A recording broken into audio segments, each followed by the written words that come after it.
Welcome, my friends. Welcome to the outer fringes of reality, where fact meets speculation, where paranoia meets illumination, where madness overlaps the fragile membrane of sanity. Do not be afraid. Open your eyes and open your minds to that region that lies beyond the realm of the known, that region we call the ExoZone.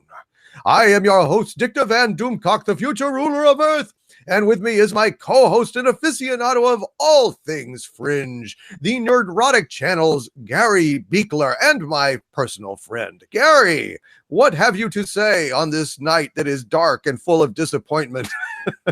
I'm very happy to be joining you on your channel to be talking about the fringe. I've kind of lived there myself.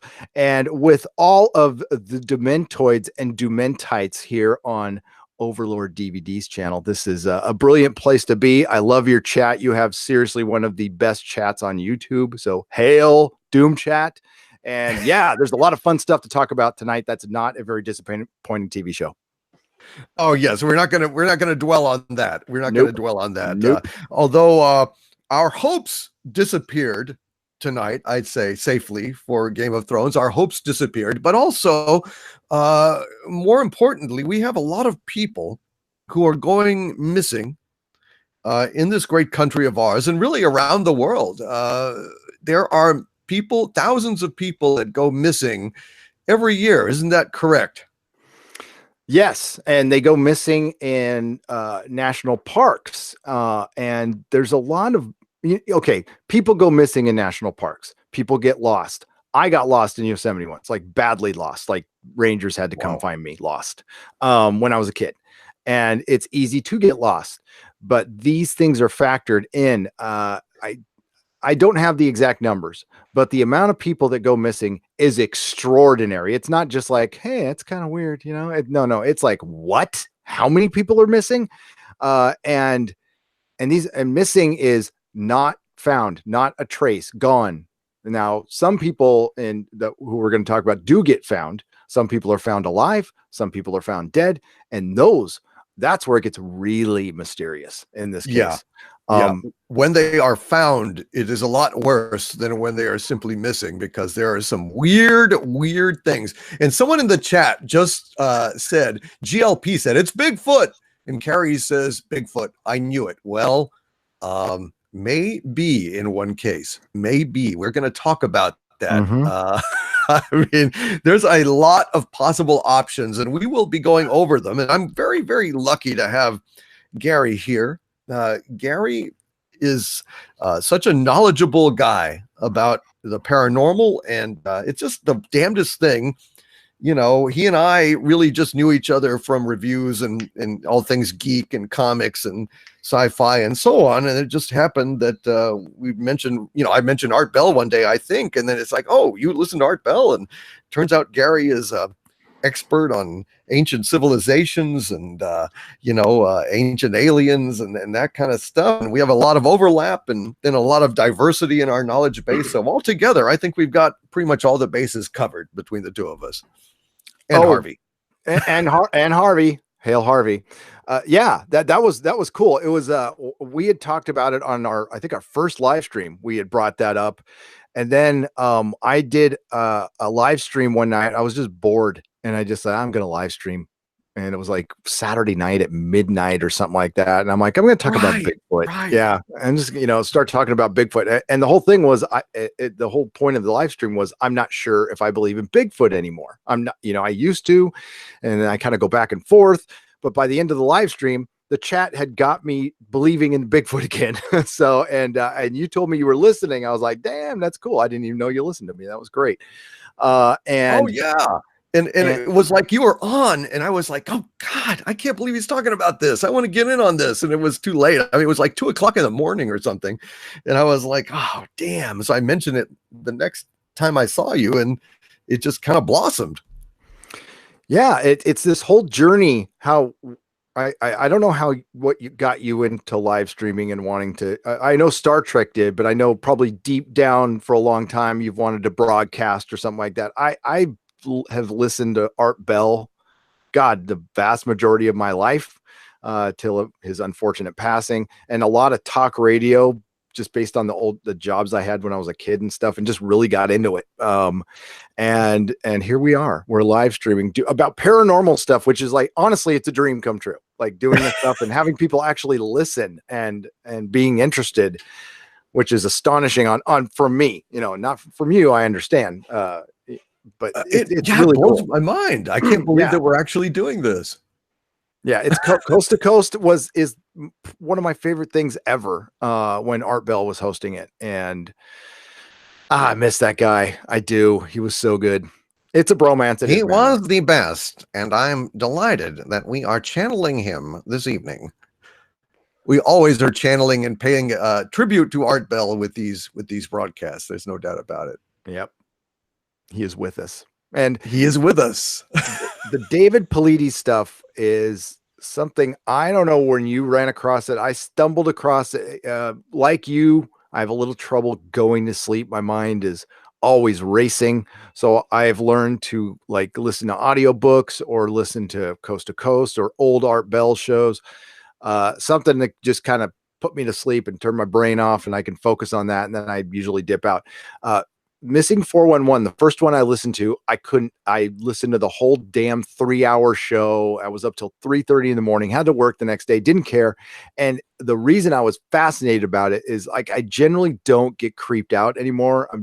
I'm older and things don't creep me out that much. And this thing legit creeped me. I'm like, whoa, this is weird.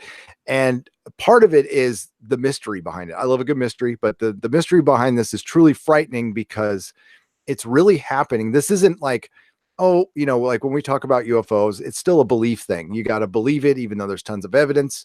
It's hard to say it's a fact. It really is, because there's no tangible evidence.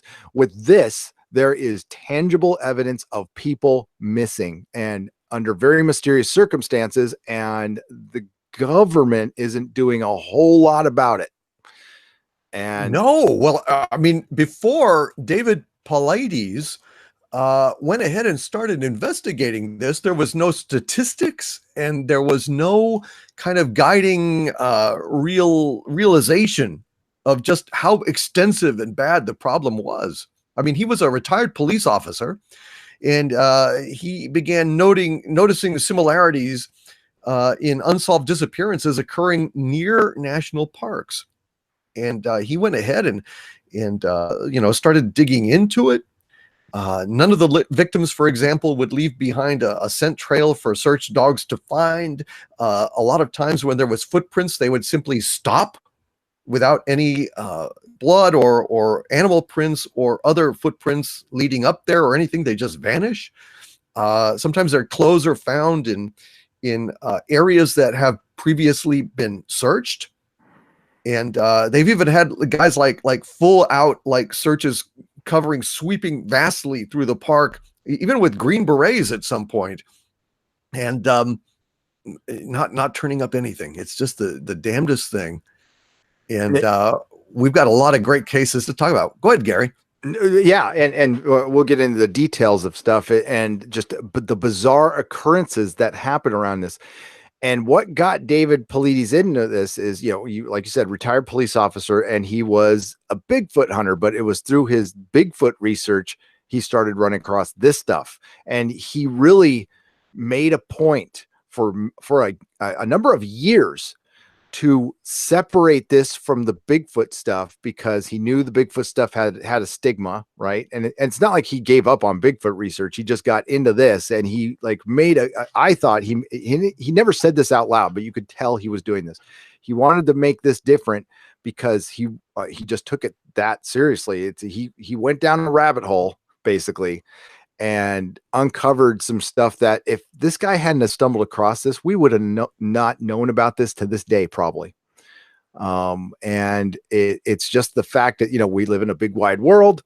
A lot of people go missing and we never hear from them again. And it must be incredibly frustrating to the families and stuff and you have bizarre circumstances.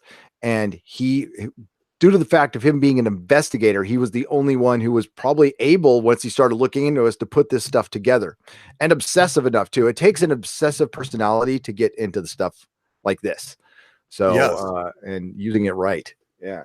That's right. And man, we have got some weird stuff for you tonight. So buckle up, man. This is like the creme de la weird, the missing 411 stuff is, and that's the name of a series of books that he wrote, and it's just become identified with that tag, the missing 411. So just buckle up and get ready. Now we have a couple of folks here who have already left some super chats here. Sure. And I want to go ahead and just do a few of those before we begin. First of all, the rise of Chulo, and it's got Chewy and I guess Kylo there. So I guess they're Are we shipping, or we're shipping Chewbacca and Kylo? Why not? Thank God they're cut off at the the head, so we don't see what's going on. But Kylo has a big smile on his face, so I don't know. It's kind of weird. With a $19.99 super chat from the Rise of Chulo.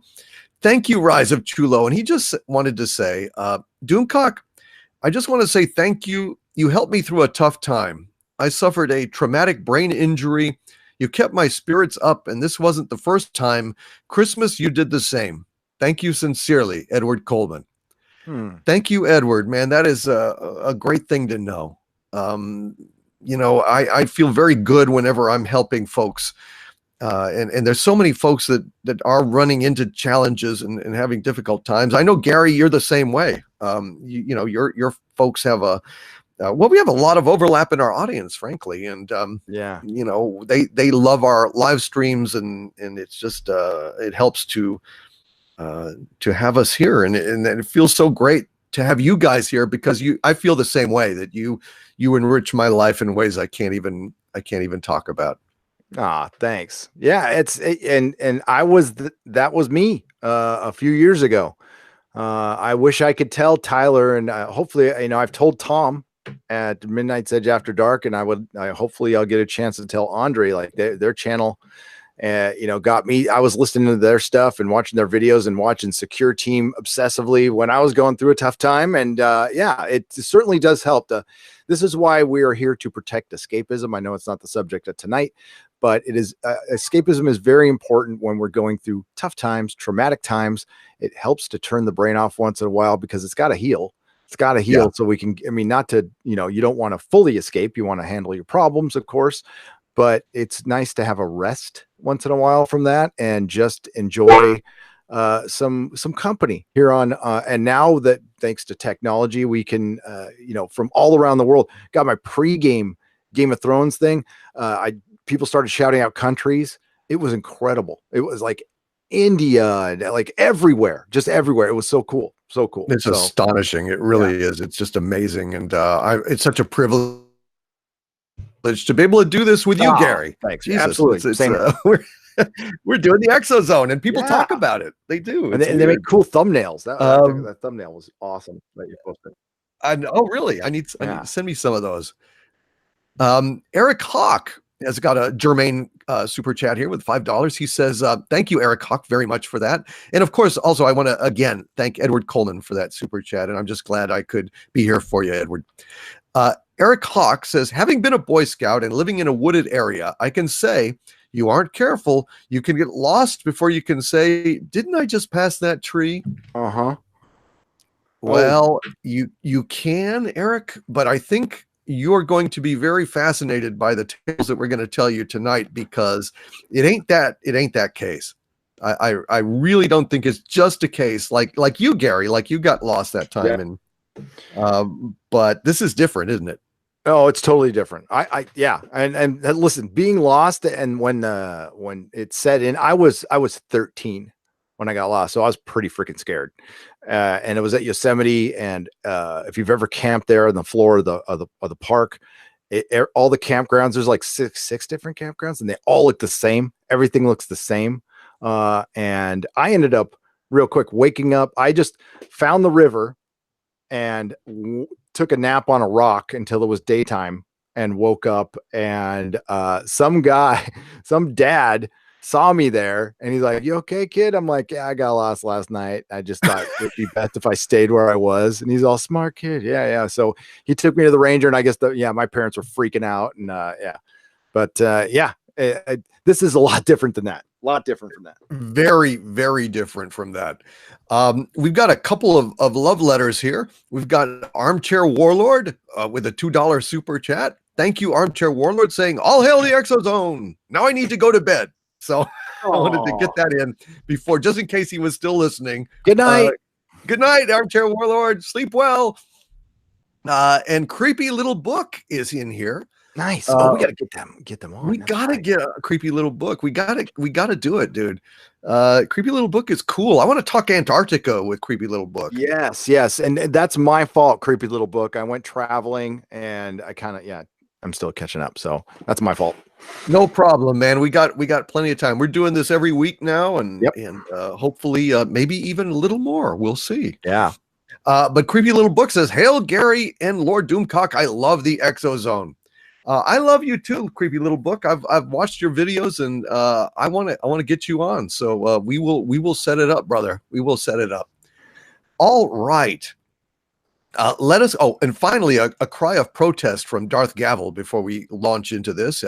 Just apropos of nothing except loving quality and wanting some fucking great television, and we need it more than ever now that Game of Thrones has bit the dust.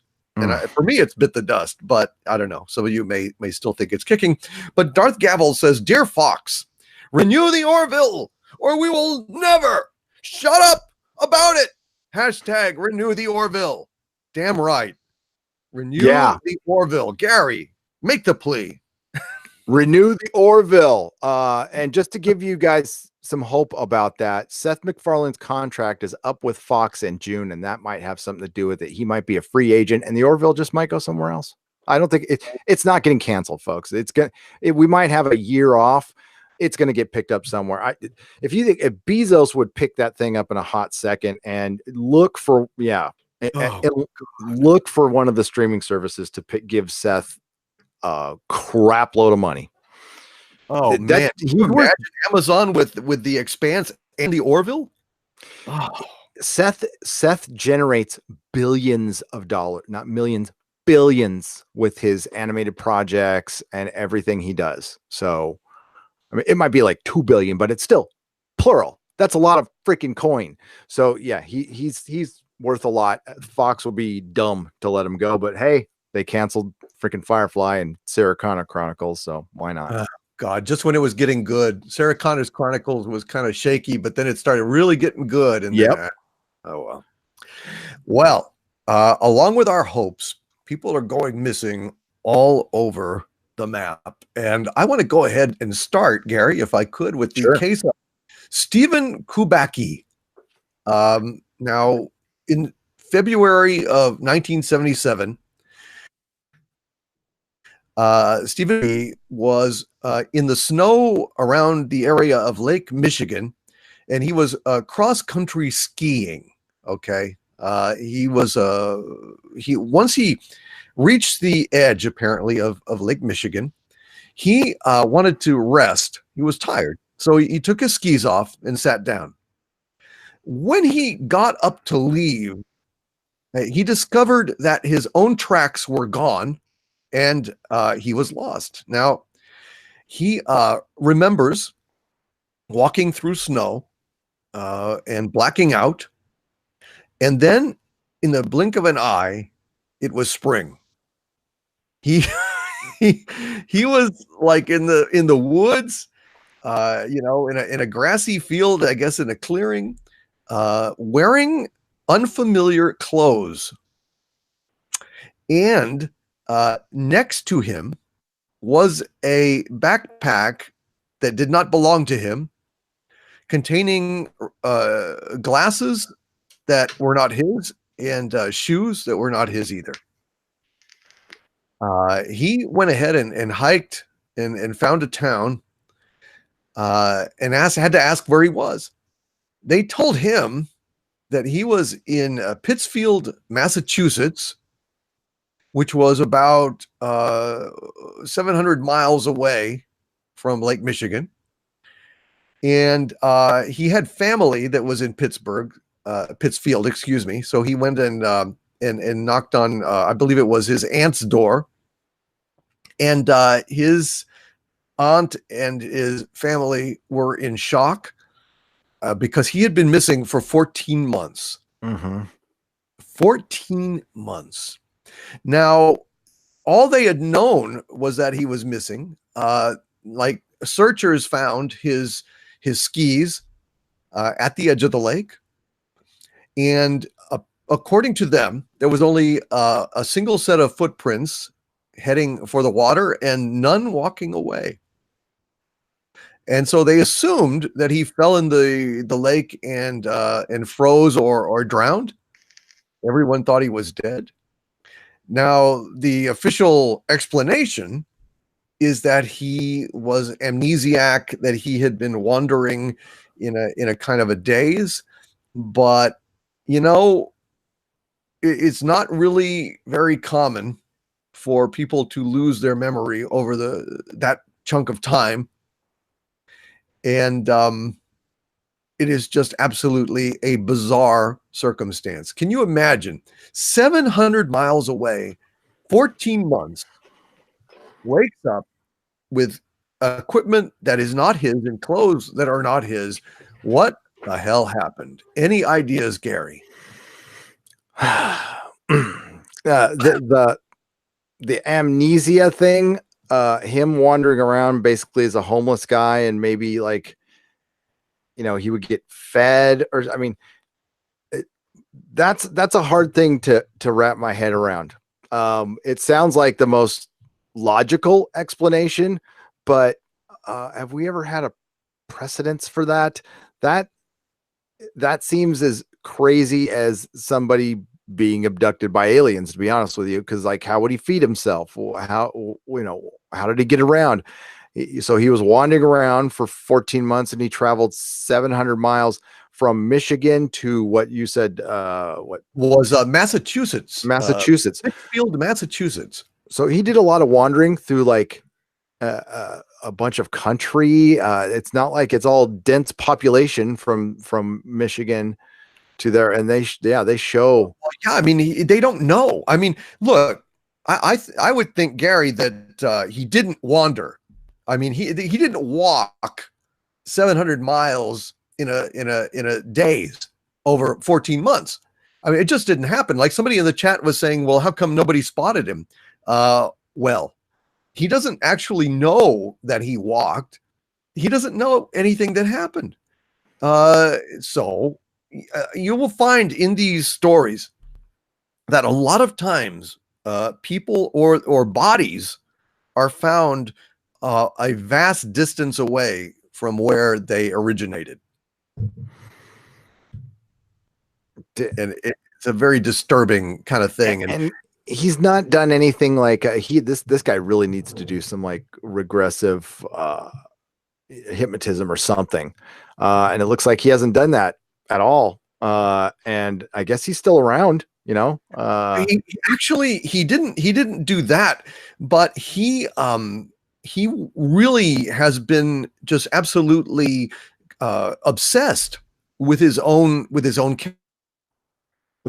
Case. Sorry, his you dropped out there. I didn't. His own what? Oh, I'm sorry, I dropped out. Oh, it's okay. He got obsessed with his own abduction or whatever it was. He went on to get a PhD in psychology. I saw that. And he has actually written a book called Meta-Mathematical Foundations of Existence, Gödel, Quantum, God, and Beyond. And he actually hypothesizes in this book about the possibility of alternate universes. And he might have just blinked into one. Wow. I got to read that book. Who the hell knows? I mean, it's just bizarre. But what is interesting as we go on is you will see that these are threads. There are threads of the same kinds of elements in these stories that are extremely bizarre, you know? Like location, like wasn't one being near a body of water?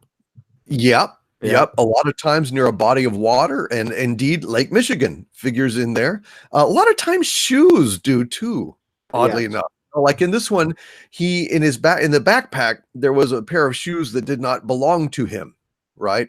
Yep. And so here's another bizarre one I want to go ahead and get to because it has similarities, although it's infinitely more bizarre, Gary. This is actually one of my favorite cases. The one of Danny Filippidis. Okay. So get a load of this, Gary. Danny Filippidis was a Canadian man, and this happened in 2018 in February. So he went to New York, and he was basically meeting his friends to do some skiing. Now, it was around 2 o'clock in the afternoon. They'd been skiing. They were kind of getting ready to take a break, and Danny said he wanted to go on one more run before lunch. Oh dear. A 3-hour tour. By 4 o'clock, Danny, they were getting alarmed. He wasn't returning calls or texts. They started searching for him. They sounded the alarm for the employees at the lodge. They sent out a vast number of people to search. I think it was somewhere around 120, 140 people. Now, nobody found any trace of him. Okay. Mm-hmm. So 6 days later, his wife got a call. She didn't recognize the number, but she went ahead and answered it. The voice on the phone had a kind of a hollow sound to it, a kind of far away. There was static on the line, but she could even tell through all of that it was her husband on the phone. He was going on incoherently in a confused state, and then hung up the phone on her. She called the number back. He answered. She pleaded with him to call for help, to dial 911. So he went ahead and apparently dialed 911, told them that he didn't know where he was. He just kind of described his surroundings. And when the rescuers finally caught up to him, he was still wearing all of his ski stuff, and he was holding a brand new phone, and someone had cut his hair. And he was found in Sacramento at the airport, a rental depot where they drop off the cars, 3,000 miles away from where he had disappeared. And this is weird. And like, there's pictures of him with his like ski gear on and stuff. And yeah, this is the real deal. And nobody knows, especially the iPhone thing. What? So now, I guess it's not. See, now on that, I would suspect not Bigfoot and not aliens, because they don't generally probe you and then say, "And here is your complimentary haircut, and here is your." Maybe they do. Maybe they do. It's like, for letting us, trip around in your butt for a little while. You win this iPhone. Personally, I would have gone, "Can I get an Android?" But yeah, it is absolutely bizarre, and for some reason, they've lamely tried to say that there's a theory that he was maybe kidnapped, maybe held in the back of a truck or something, but there's no proof of that. So think about how bizarre that is. The call is very weird, Yeah, that and we get weird calls in other cases too, and we definitely get that. But yeah, this one is really bizarre because that's two instances of people who are thousands of miles away. And and who goes to Sacramento? Just kidding, by the way. But he had to be kidnapped for that. He had to Hey-o. be. Yeah. Ho. It's a nice town. Come on. And you know, and I had heard about this, made the news. This was on the news. So I had actually heard this one. This is like the one case I've heard of outside of Dave Paulides talking about it, but I didn't know the details. But another common thing, I don't want to jump too far ahead. Oh, go But ahead. there's commonalities between these cases, folks.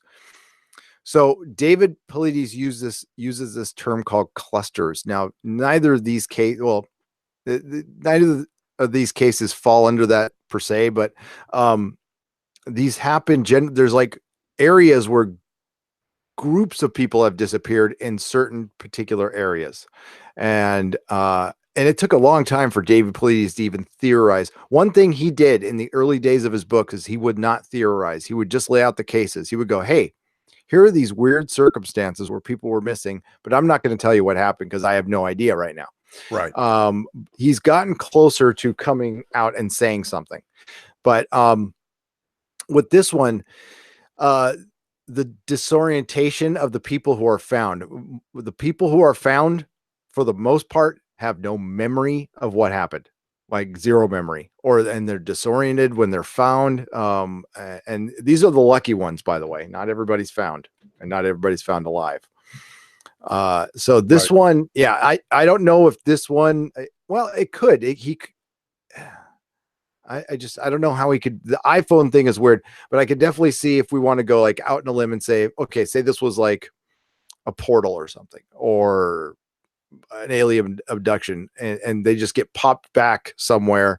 Well, you know, Travis Walton, which is the best alien abduction case out there aside from Betty and Barney Hill. You know, he was close to where he took off, but you know, he came back. But he came back days later, and you know, pretty far away from where he was when he was taken, and not this far. But there's certain things that lead me to believe that. But I don't know, man. This is why, and as we go on, they get creepy, especially with the people who aren't found alive. Yeah, absolutely. And I mean, I've gathered some, but certainly, you know, Gary, feel free to share some of your favorites as well. But, you know, the thing with Travis Walton is that they witnessed, you know, his abduction. You know, the guys were scared. I mean, they saw him like being pulled up through the air, as I recall, if I'm not mistaken. Yes. And they got terrified. So they knew what had happened to him. But otherwise, this would read very similar to these missing 411 incidents. Yeah. It's really something. I want to go over one more, and then I'm going to hit some more super chats here that have been piling up. But this is a good one. James McGrawghen. This one is pretty creepy, pretty amazing. So James McGrawghen was a doctor, a medical doctor, not a doctorate, and I believe this was in 2014. He went on it's called a split snowboard trip with his friends, and it was in Vail in Colorado. It's like it's a sport it's kind of like cross country skiing. It's like hiking or something. He went very well prepared. However, I mean, he was a doctor, so you know he's not a Yahoo out there. He's a smart guy. He had a cell phone. He had a satellite GPS on him. Okay. So, I mean, this guy was very well wired and should never have disappeared. And he should never have disappeared. But unfortunately, Mr. Grogan, or Dr. McGrawghen, was faster than his companions. And he would often go ahead of them before stopping and waiting for them to catch up. And at one point on this trip, Dr. McGrawghen went forward ahead of them, and they lost sight of him, and then they didn't see him anymore. And so that was Art Bell popping in there for a second. I got chills here. Spirit of Art Bell. That was great. Pretty cool.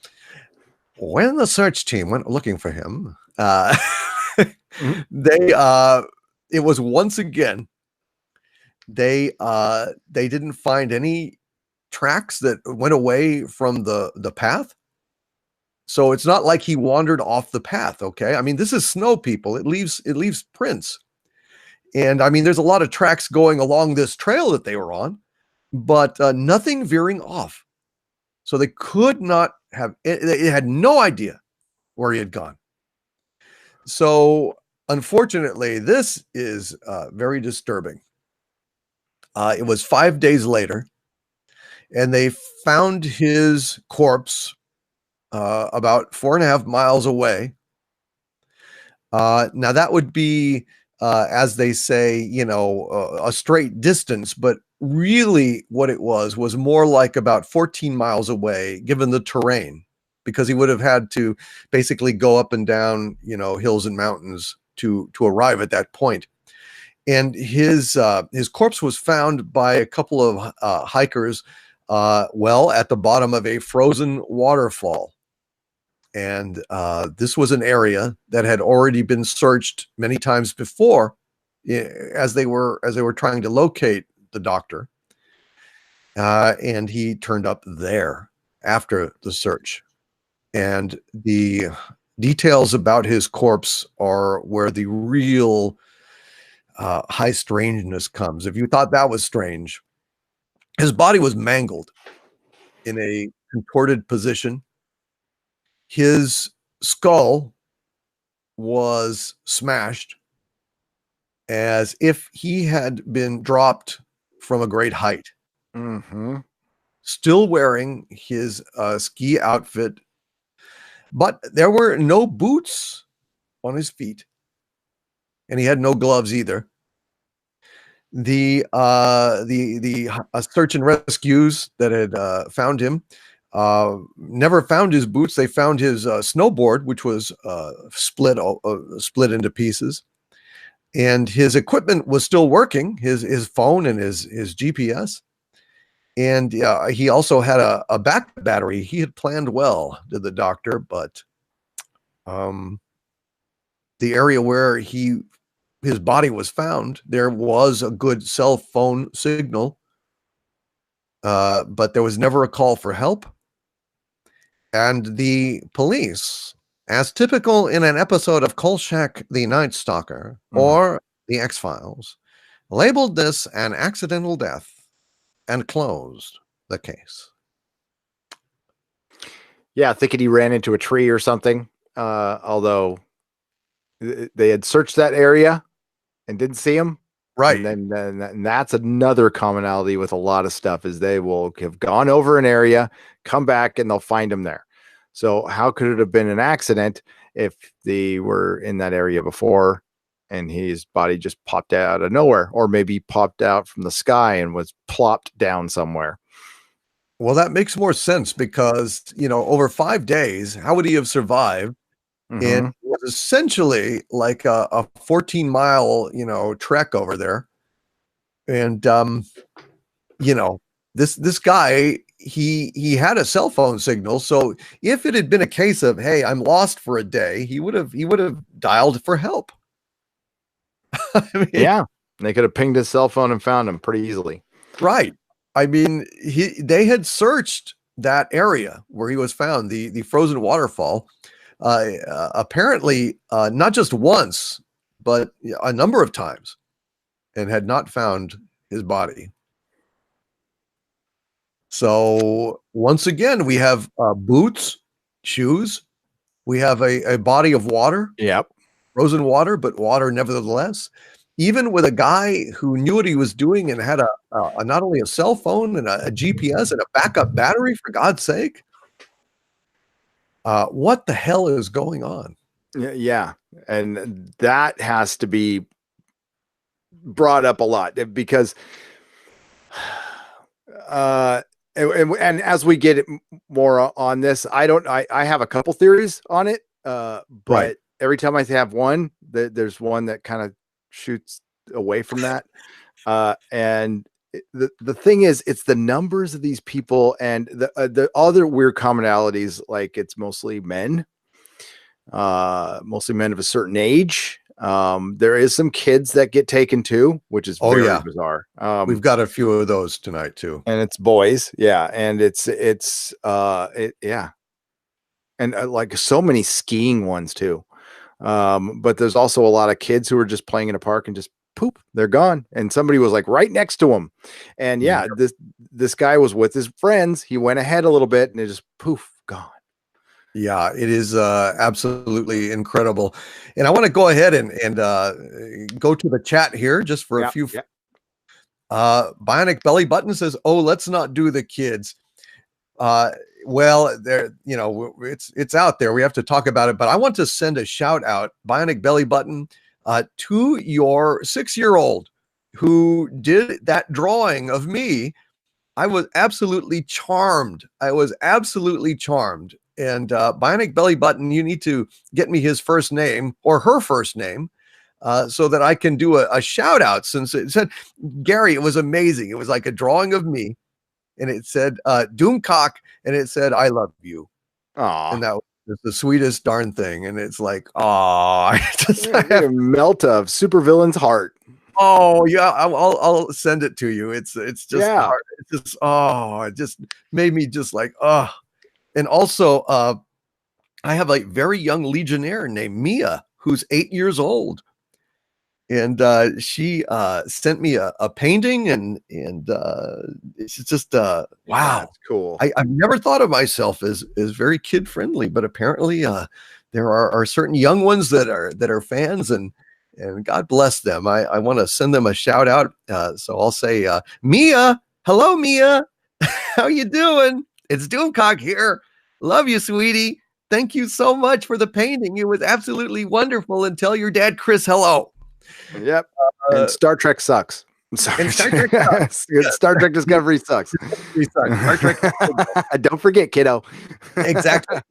And unfortunately, Stephen Walton says aliens love semen. So swaying wildly between we're gonna get back to that.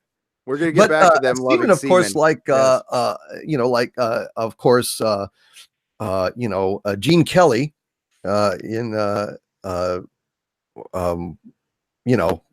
that New York thing where Gene Kelly's dancing around on the town. Semen, of course. Aliens love sailors is what he means. Sailors. Well, actually, and we're going to talk about that in a serious fashion later. Very working good. Our way towards. We're working on. That's a tease, folks. That's what that is a tease. And Forgotten Man is saying, "Hey, just think, we've all been waiting 2 years for Game of Thrones, and we get this. How disappointing!" And then he's typing repeatedly in the chat, "Shame." Yeah, shame. Shame. Okay. I cannot disagree with you, sir. I have absolutely I'm still boiling. I was trembling with actual rage. Folks, when I first connected with Doomcock, I have never heard him that mad. You calm down a little bit before we went on the air. Yeah. I was tweeting you in like the angriest way possible. Just like I was so angry. I'm so angry. And we will, other than tonight, we will talk about it more, but tomorrow for sure. We will absolutely. We will for sure. But for right now, we're going on with this. Mira J, how recently was the waterfall frozen over? She asks. Hey, Mira. I don't know. That is a good question. I mean, because is it frozen water just the same as the open water of Lake Michigan? I don't know. That's a very good question. God, that is a very good question. Thank you, Mira. I'm not sure. Maybe I'll try to research that. Maverick MX asks, what if a bear carried his body? Well, we're going to actually get into an incident of that. That's a very interesting lead-in, Maverick MX. Anticipate us. Epic Mojo says the body was dragged by mountain lions. I think not, Epic Mojo, because then that would have been clearly in the report. I mean, the whole point of this is a lot of times, Gary, and you can back me up on this if I'm correct, that there are not signs of animal predation on these bodies that are found. No, and David Paulides takes these into because he's done search and rescue a lot and investigated. He discounts anything. He won't even consider cases once he figures out it's animals or somebody got lost or somebody went out and just committed suicide, which happens, unfortunately. He thinks about this stuff a lot. I highly recommend, once you're done listening to us, just go on YouTube and search George Knapp missing 411 and just listen up. You'll see a bunch of them. Just pick one. They're all good. But make sure you get the George Knapp interviews and not George Norrie. Right. Big difference in interviewing. George Knapp knows how to do a follow-up question, and David Paulides will talk about this missing kid, and they found him when his shoes were missing, and George Norrie goes, neat. That's his follow-up question. Yeah, that is absolutely terrible. And Luffy is God, who I've never seen here before. Hail Luffy is God says, I hear skis and snowboard, and I think I know what is happening. It's Norwegians abducting anybody, not Norwegian, so we can dominate the Winter Olympics forever. Don't mess with Norway. So I guess Luffy is God is from Norway. So you spilled the beans, Luffy. Luffy, you're not supposed to tell. Yeah, so that's why Norwegians are always like such nice people. Maybe it's because secretly they're not.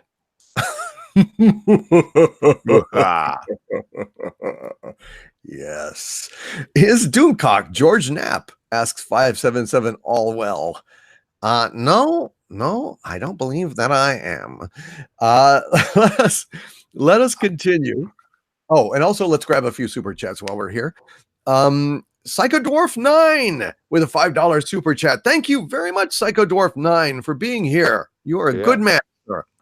And he says, I'm going to listen, but must be out without notice. Tomorrow starts at 5 o'clock, work at 7 o'clock. Cheers. Cheers, Psychodwarf 9. Thank you for staying up, sir, into the wee small hours of the morning with us, listening to these tales of terror. Very, very disturbing stuff. This stuff really is chilling because it also, I hate to tell you, but Gary, isn't it true that not all of these happen in parks and around water and all that? I mean, don't some of them even happen in urban areas? We're finding out it's happening everywhere. That's where it started. And we're finding out that alarming. For one, after I listened to David Paulides, I looked into the amount of people who go missing here in America at a calendar year. And it's they don't have exact numbers. These are just reported cases, and it's in the hundreds of thousands. I mean, but you got to count the reported cases are people who oftentimes it's a parent abducting a kid or something like that. So there's no legit number out there of people who go missing and never come back, especially in the national forest, because the national I forgot the government entity that oversees the national forest, the park rangers and stuff, they don't keep these numbers.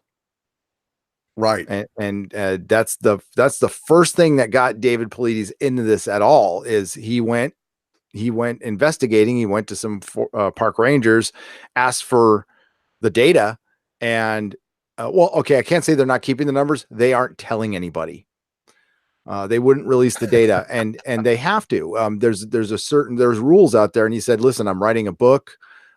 This is government information. It's not confidential. It's not classified in any way. You have to give it to me." And he's had to get lawyers to get it, and they just say, "Oh, we don't keep it." Eventually, I think they came out and said they don't keep it, which is astonishing. You think they would want to keep track of, like, how many people go missing in Yosemite? Like, listen, Yosemite. I went to Yosemite every summer for quite a while. And every year, every time I was there, one or two people were found dead on Half Dome. Wow. Like all the time.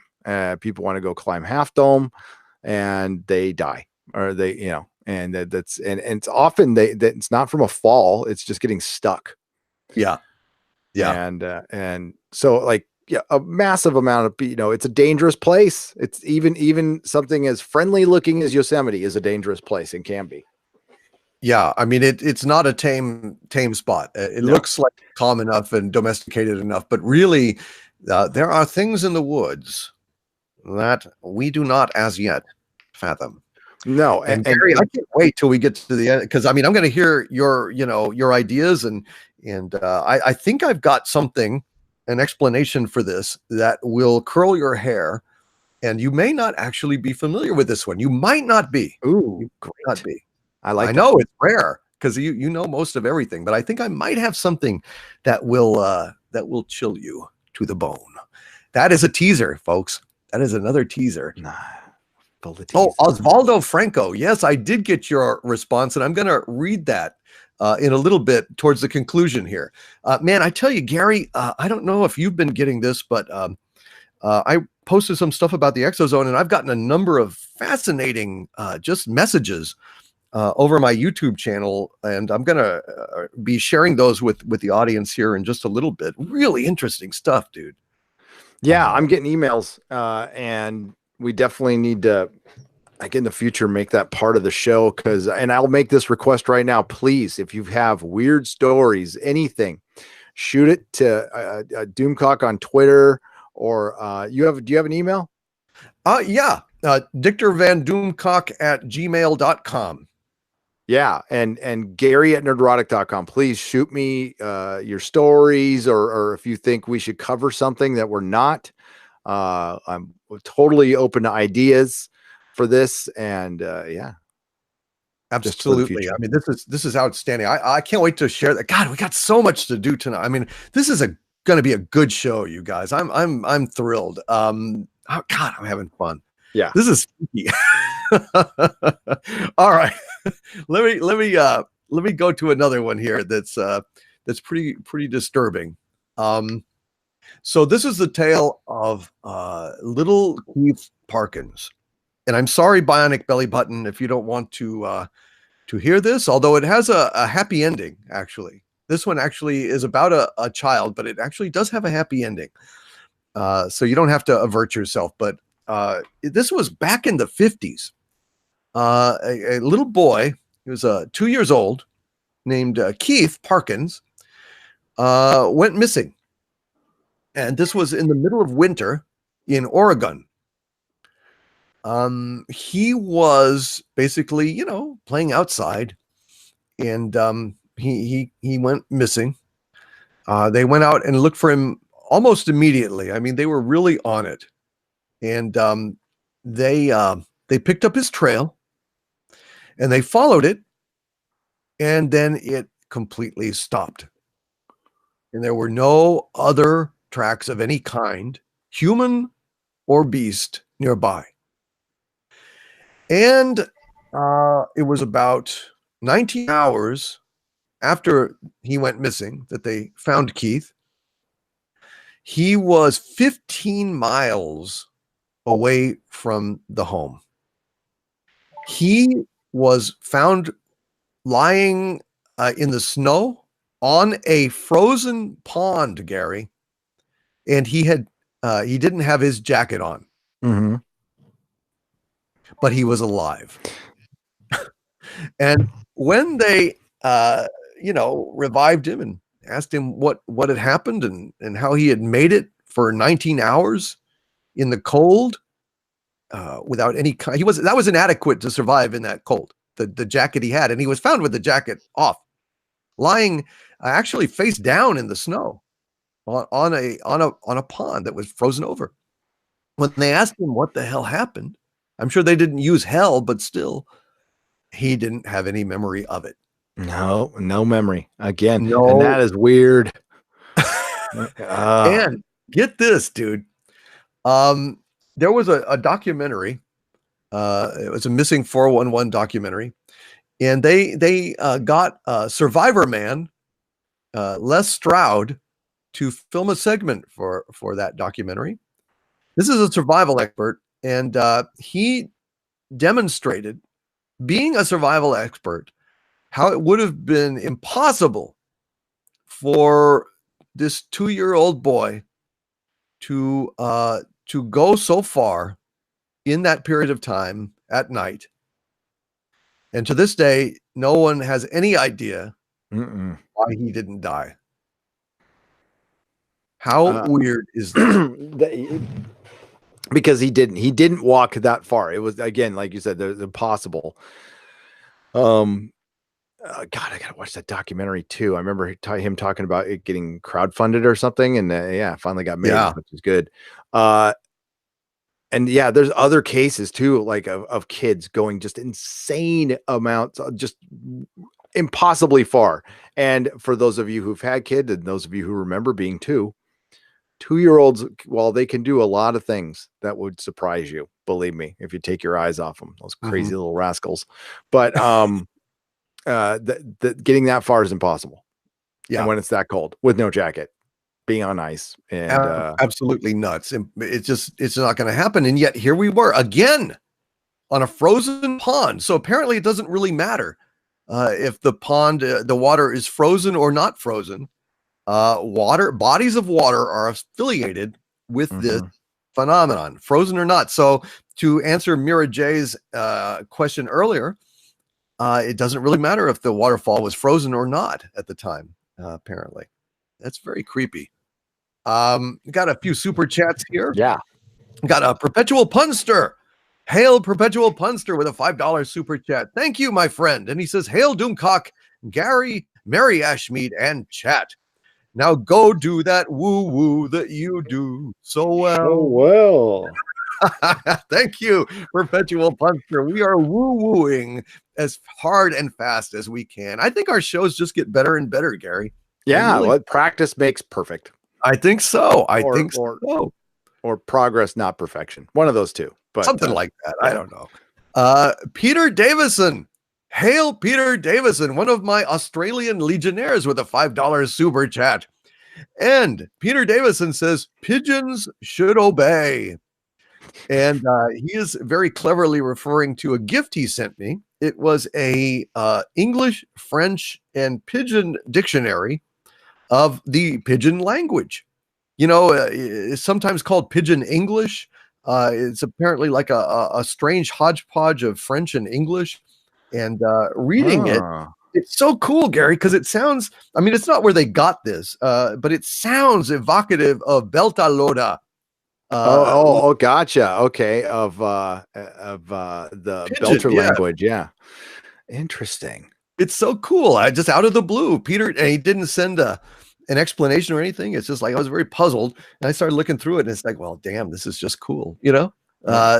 Thank you, Peter, for that incredible dictionary. I've had fun like going through and reading phrases and stuff from it. It sounds a lot to my untrained ear like Beltalowda, which is, you know, kind of a mix of I think it's like Creole. It's Creole, yeah. And the writers got the idea for, I guess, the Greek fishermen back in the day had their own language. And the Greek merchants and the Greek fishermen had their own language, and that's where they got it from. But yeah, it's supposed to be a mix of Creole and Spanish. It's like city talk in Blade Runner. Yes, city speak. Yes, all that stuff. Yeah, city speak, exactly. Thank you, Peter Davison. Appreciate that, my friend. Good to see you here on the ExoZone. Thank you for being here so I could thank you in person over the airwaves, as it were. Good day, Peter. It's so cool. El Bersidente is here. And El Bersidente, or bears like him, figure into these stories, but we'll get to that in a little bit. But with a €5 super chat, thank you, El Bersidente. The bear lugging a machine gun is very disturbing, but cool. And he says, Chuck Wendigo stalks the night, murders innocent bikers with his incoherent writing. Yes. God, I read one of his books. It was so terrible. Chuck Wendigo. Oh, the Wendigo crawls through the night. The Hulk fought him once, so. Yes, he did, as a matter of fact. Oh, goddamn. Yes. We probably, I mean, you are definitely a comic book guy, but anything like, you know, before maybe the mid 80s or something, I'm really up on, you know. I kind of lost interest in around the, you know, the 90s and stuff, but anything in the, like, you know, old Kirby, Stan Lee universe or old DC or anything like up to about Watchmen and that kind of stuff, and a little bit beyond. But yeah, we could definitely talk for hours. Oh, But it's the best stuff. Wendigo. Very funny, El Presidente. That's funny. Well done. Well played. Didn't he write that thing where Governor Tarkin is gay? Yeah. Is that the book, like Endgame or something? What's it called? Well, he did he did the one where it was right the events before The Force Awakens. Not that you would call them events. And there was a gay imperial like leader, a woman. And yeah, it's got a Wedge Antilles on a mission. It's just freaking terrible. Oh my God, it's terrible. God. I want my. Well, that is a terrifying idea. Chuck Wendigo stalking the night. Much better to be here in the ExoZone under our protection, because I think you can back me up on this, Gary. We have never, ever lost a listener. No listener to the ExoZone has ever been abducted by aliens, mauled by Bigfoot, or otherwise vanished in midair. So I would conclude from that as long as you are in the ExoZone, you are safe. Gary, what do you say? I agree with that 100%. Got you choked up with that line of bullshit, did I? You sound like, I was gonna make like I got abducted. I was gonna go my ass. No. Oh, damn it. Sorry, man. It's okay. Well, I guess you are I should have hit the mute button. You are safe if you are listening to the ExoZone, but not if you are making it. Asprobe Line, you are live on Coast to Coast ExoZone. Elliot Nelson with a $10 super chat. Thank you, Elliot, very much. And of course, in case I forgot, thank you, El Presidente, for that super chat. Elliot says, thanks, Lord Doomcock and Nerdrotic, for the palate cleanser after that disappointing Game of Thrones. Looking forward to staying up too late. Thank you, Elliot, for being here and surviving that disappointment. Good God, I fucking am so still angry at that. Anytime people mention it, it's like, oh yeah, and I think about that, and it just makes me furious. Yeah. All right. Sorry. No, it's people are spurging out, I guess. I'm paying attention to the show, so my phone was blinking. I'm assuming that's it. I'm getting a lot of notifications, so I'm turning my phone off right now. Yeah, I've turned mine down. Yeah. We'll probably get a lot of shit for, not being hypnotized, but my God, I mean, look, people, I wouldn't be so unhappy if I wasn't a fan, if I didn't love this thing. The fact that they let me down so bad, believe me, I didn't want to slam this. I've never slammed it. The only thing I've ever slammed is like parkour with stabbed in the gut Arya. And, that season was terrible, but, I didn't bitch about it. And I've been very positive about this show. But my God, the degree of letting us down is just, all right. It's the ExoZone. We're not talking about it. No, it's okay. You got to get it out sometimes. It's going to come out. It's going to happen. Thank you, Elliot Nelson. I'm glad that we can be here for you, and we won't divert into that. We'll keep going. Peter Davison again with a $5 Australian super chat. Thank you, Peter, very much for that. And he says several people disappeared locally, also linked to water catchment areas. This is in Australia. Several people disappeared locally, also linked to water catchment areas, all in caps. Wow. Interesting.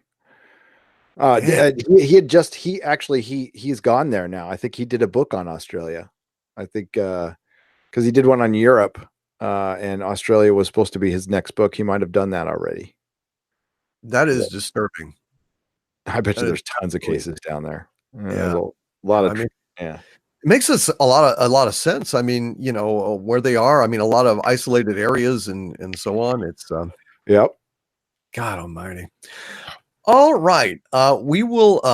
And also Cleve Bourbon with a $2 super chat. Thank you, Cleve. Says, I miss Jim Mars. R.I.P. Oh, yes. He was one of the best. Jim Mars was the man behind JFK, the film. Yep. The inspiration for that. He's written some brilliant books on the Illuminati and the shadow government. One of the best out there. And I was at Contact in the Desert when he got sick and passed away shortly after that. And I was supposed to see him, and he canceled last minute, and then he passed away. And I went there to see him. I absolutely love Jim Mars. So definitely check out anything he's got on YouTube. He is missed. He was one of the great investigators into the paranormal, one of the great radio voices. He's got that Texas drawl and just likable. And yeah, man. He was a great guy. And also he wrote a great book called Alien Agenda. Yes. And, that had the best chapter I think I've ever read on the incongruities about the moon. It was in the very first chapter, and fantastic, mind blowing. It was that book that got me interested in the moon stuff. Was that book? Yes. Me too.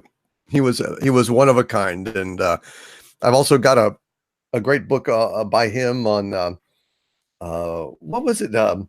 Inside. It's about the financial, like who really rules the world and finance. Yeah, God, what was the name of that book? Oh, yeah, it was on my shelf here. I gotta lean over. I know I've got it right here. It's all about the banking cartel. Job about 9/11. He wrote. Oh, geez, I'm just not. Oh, Rule by Secrecy. Rule by Secrecy. God, yes, that's his best book. Honestly, Alien Agenda is great. Rule by Secrecy is his best book. He has done some shows with God, I'm blanking on his name. The guy from Caravan in the Midnight, who did the voiceover for JFK in the beginning. He's got that really deep voice, and I'm blanking on his name right now. Oh. He used to do weekends on Coast to Coast, and George Norrie ran him off because he was more popular. Jim Wells was too good. Yeah, Jim Wells. Yeah, he is really good. He gets uber political but Caravan in the Midnight's pretty good stuff when he does the paranormal still. So good stuff, man. He's awesome. He would have been the heir apparent to Art Bell to me. Yeah. John B. Wells. Sorry, did I say Jim Wells? You're right. Sorry. Congo Red Jr. I sit corrected. John B. Wells. And he does the voiceover in JFK. He's got this great, perfect, deep radio voice, and it's really good. Oh, and welcome to the ExoZone, John Tennette. John Tennette. Yo, what's up? Wonderful to chat with John. Oh, and Cardboard Kenny. I want to send a shout out to Cardboard Kenny. Thank you for being here, my Legionnaire and friend and great craftsman. He says, I have an interview for 8 a.m., so I'm out. Be evil, be safe, and stay angry, my friends. Good evening, night, or good morning, wherever you may be. Everybody, send good wishes to Cardboard Kenny for success in his interview. Thank you, Cardboard Kenny, for being here. I hope that maybe you hung around just long enough to hear us send you thanks and respect and good wishes. But if not, then hope you listen to it the next day and know that we were thinking of you, buddy. Good luck. Yeah.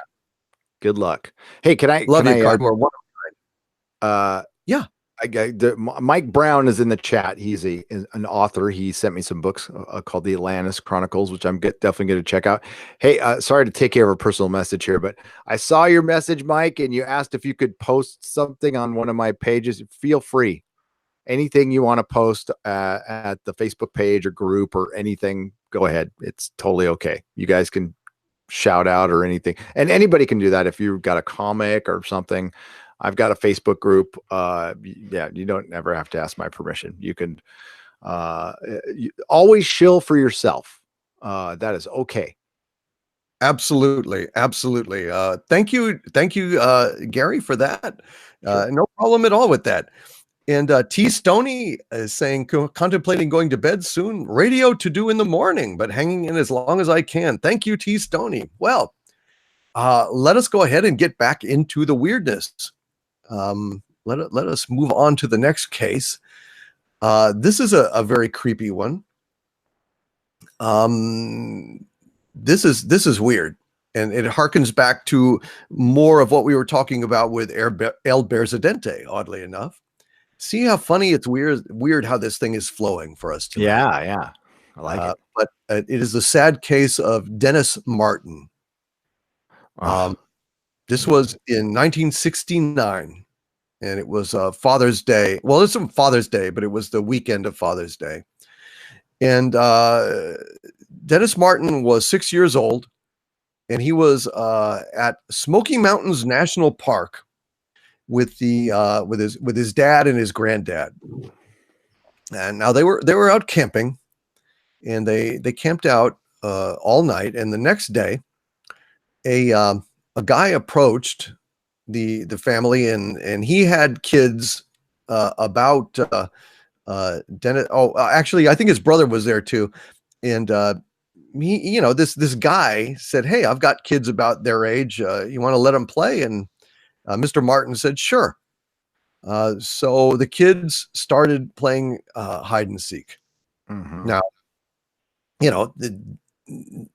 Dennis Martin's father was keeping his eyes on the kids, from a distance. I mean, they were playing hide and seek in the woods, and he saw Dennis go behind a tree hiding. But when the other kids got discovered and the game ended, Dennis didn't emerge from the trees. And his father, ran to the spot where he had seen his son duck behind the tree, and his son was vanished. Now, the Appalachian Trail was in close proximity to that spot, so he ran along the Appalachian Trail for 2 miles, calling out for his son. Couldn't find him. They called out the park rangers. They all organized a search party looking for him, spent all night basically on the search. But this didn't stop there. The search became a huge operation. Huge. I mean, everybody got involved. Not only like volunteers, but had the FBI, you had all the park rangers, and you even had a detachment of, oddly enough, Green Berets, all in that area, in Oregon, along the Appalachian Trail, searching for Dennis Martin. And the only thing they ever found of Dennis's was a shoe and a sock.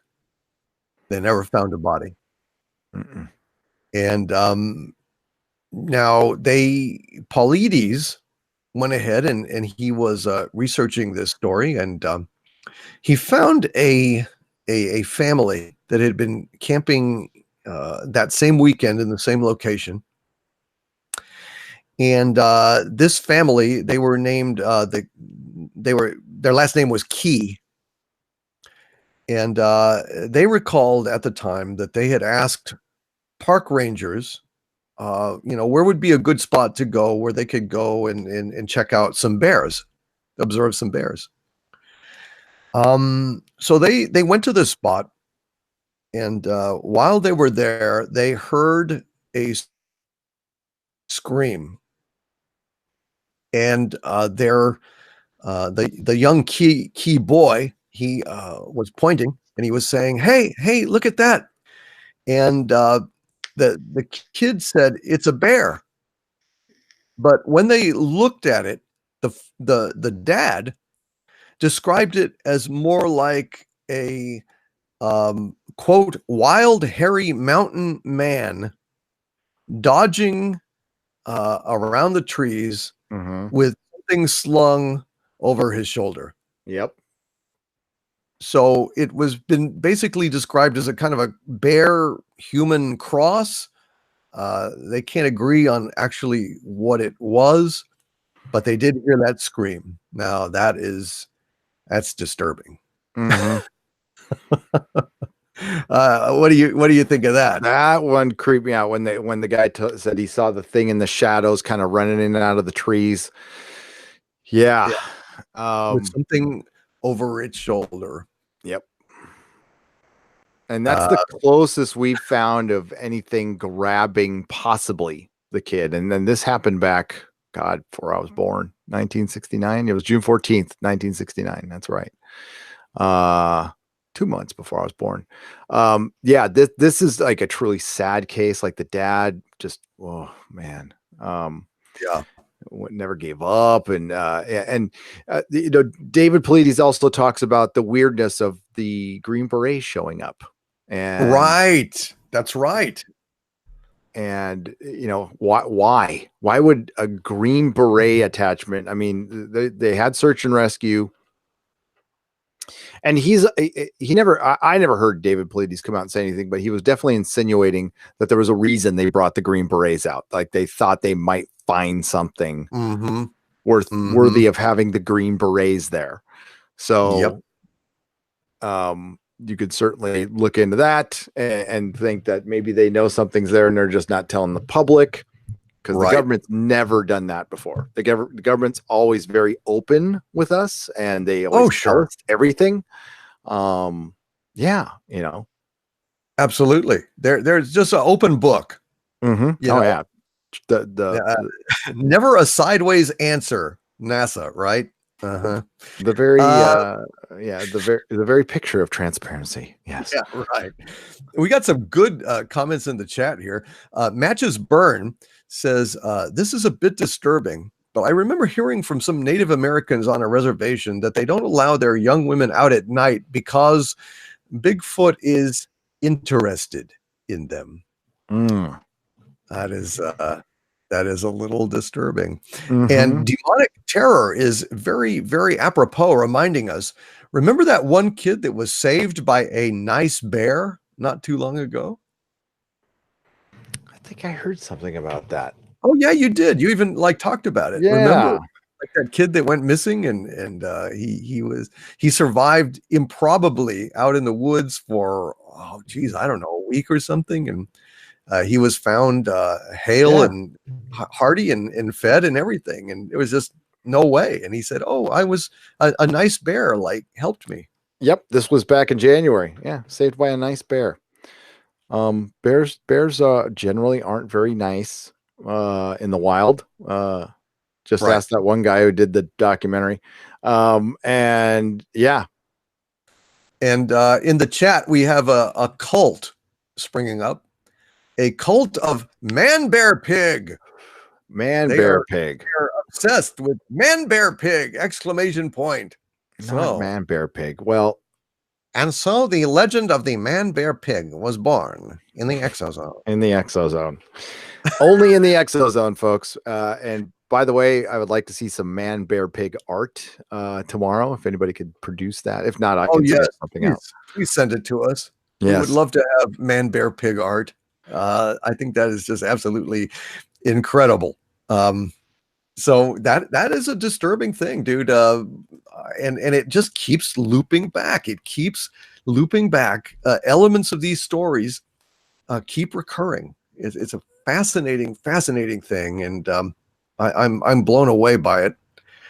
But just when we think we're out of Game of Thrones, somebody drags us back in, and Sir, it would of course be Sir Ruin of House Roundhead, who is here with a $5 super chat. Thank you, Sir Ruin, you bastard, sir.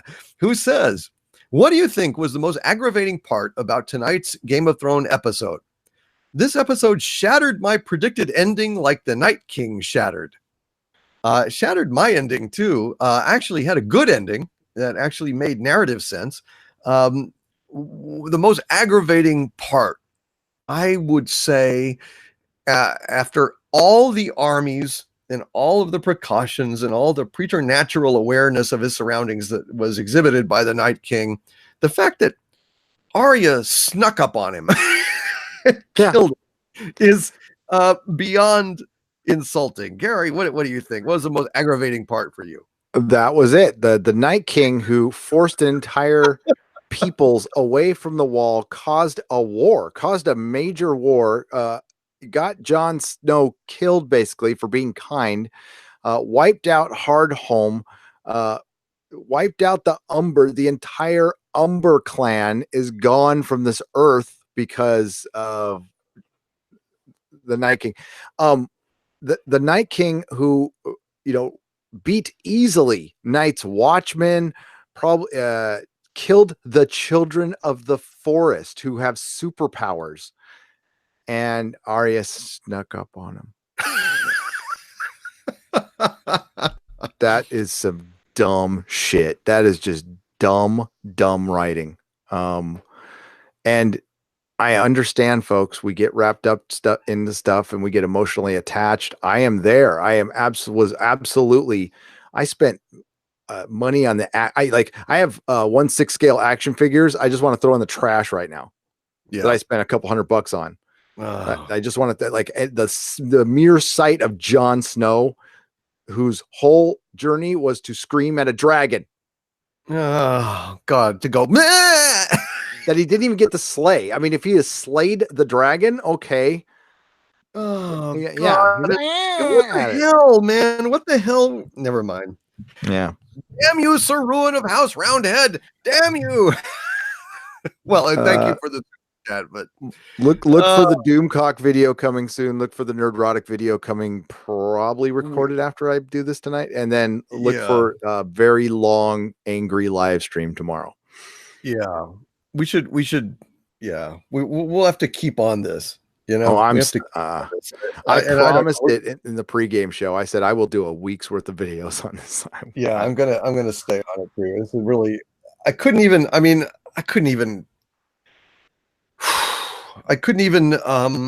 articulate how angry I was. I mean, I was so damn angry. It's just impossible. I mean, what I tweeted to you was, this is verbatim. Fuck this. I am trembling with rage. Send me a tweet when you're ready. Shit. So actually, some of this got deleted. What the hell happened? Some of my tweets to you got deleted. Oh wow! Hang on. I didn't delete them. No, they're still there. I see the.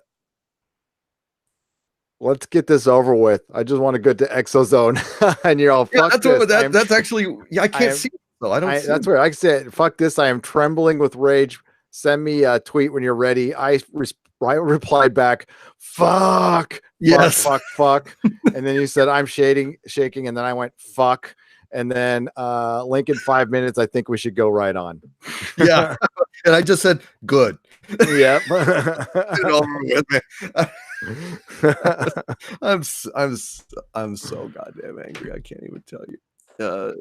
Like years of I don't know. It's obviously it's just hours, but it feels like years of loyal watching and thinking and loving is just been sodomized and picked up and dropped on its head 14 miles away from where I was at the base of a frozen waterfall. So basically, yep.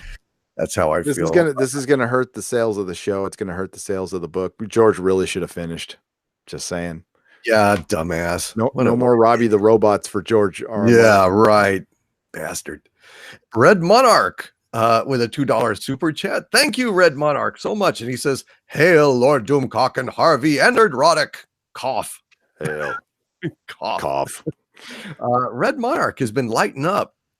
Red Monarch has been going to the weed store, and he's been coughing in the chat. And I've been getting contact highs through my monitor. I mean, it's like a Cheech and Chong episode over at Red Monarch's house. It's the damnedest thing. Then Red Monarch knows this sound. Then you hit the bong and you go ear. Yeah. Hail, Red Monarch! You are tripping. I walked into Nazareth. What's feeling about? Okay. Love that song. Hey, Doomcock, I got your notification. I just got it right now that you're live with Nerdrotic on the ExoZone. For God's sake. What, YouTube? What about the missing 411 messages? The notifications on YouTube. I mean, what? Jesus. Missing socks. Yeah. Oh man, I'll have to tell you about just apropos of nothing, and it is actually ExoZone material, Gary. I am absolutely convinced that I have the Mandela effect. I've lived it. I've experienced this. When I saw The Big Lebowski, my favorite scene is when he's flying through the air holding his bowling ball. Mm-hmm. And I swear to God, I am absolutely positive, beyond a shadow of a doubt, that during that scene, it was playing The Weight by the band. And not whatever the song is that is on the DVDs and everything else. It might be different because they couldn't get the rights. It And might have yet, changed. when I Googled it, I could find nothing. Oh. Nothing about it except one guy. One guy said, I thought it was The Weight by the band. But nobody answered him. That's definitely weird. Well, Does anybody else remember that? Because I remember it so distinctly. I loved it. And I don't like the other song nearly as much. And I'm like, what the hell happened? Did I slip through a crack in reality? Usually you'll find something, Gary. I mean, you'll see something like they say, oh, well, contractually, you know, and people would debate it. People would be pissed. I couldn't find a damn thing about it. I don't know. I have a couple of Mandela effect stories there. Hang on a second. I'll look them up real quick. I gotta get the names right though. The Big Thorbowski. Okay, so here's a weird one. This is really bizarre. Okay, so the Chris Squire is the bass player for Yes. I distinctly remember hearing that he died in like 2012. Like I remember hearing it because like he's one of my favorite bass players. I'm a bass player, and I swear to God. And then he did eventually die in 2015. But I could have swore. I mean, a vivid memory of hearing Chris Squire died, being sad about it. I think I even remember like tweeting about it, and then I found out he died. Like then I found out he really died in 2015 when I heard he died again. And I'm like, wait a minute. No. I distinctly remember this. Also, I have a vivid memory of Lionel Richie dying, but he's still alive. I'm like, I thought Lionel, because I remember being sad. Was his daughter was on that show with Paris Hilton, right? Yeah. And I remember like, oh man, because like her show was on at the time, and this was about a year ago. My wife said, no, he's still alive. I'm like, what? I remember him dying. So maybe it's just my dreams, or I don't know. And I did a lot of acid in the 80s. So, I mean, we got to factor that in. Let's please do. But yeah, I've had some major Mandela effect for it. As a matter of fact, I remember hearing Mandela died. Oh, like, yeah. So it's I think there actually might be something to that. I think there is. It's weird. I mean, Warren Smith is saying just shows how frail memories can be. True. No, dude, I would not forget the bowling ball in the song, because I wasn't actually listen, dude, Warren, I wasn't even a fan of the song until that scene. I mean, that wasn't on my radar until I saw that song in that scene. And ever since seeing that song in that scene, I've loved it. So this wasn't like, oh, they're playing my favorite song in the scene and I was somehow mistaken. This is genuinely messed up. And also, I want to say, guys, please no spoilers on Avengers. People are still looking at that. And also, we should probably stop yakking about the Game of Thrones. Ferret Fighter was complaining about it. So yes, let's get back by all means to the ExoZone. Yes, and I apologize for that. Yeah, it's just when something like that happens, it's very upsetting. Mm-hmm. So we have my good friend Naru Takikun with a $5 super chat. Thank you, Naru Takikun. And he says, "Hail DC and Gary. By the way, I did stop at your comic shop a couple of times before I left the Bay Area, and I think we briefly met at an Ape or WonderCon too." We probably did, since I was at every alternative press expo. Are you on Facebook? Hit me up on Facebook. Friend me on Facebook. And I bet you I've seen, the alternative ape is the Alternative Press Expo. And Right. I went to every one for 10 years, and I went to every WonderCon for 10 years. So certainly. Fantastic.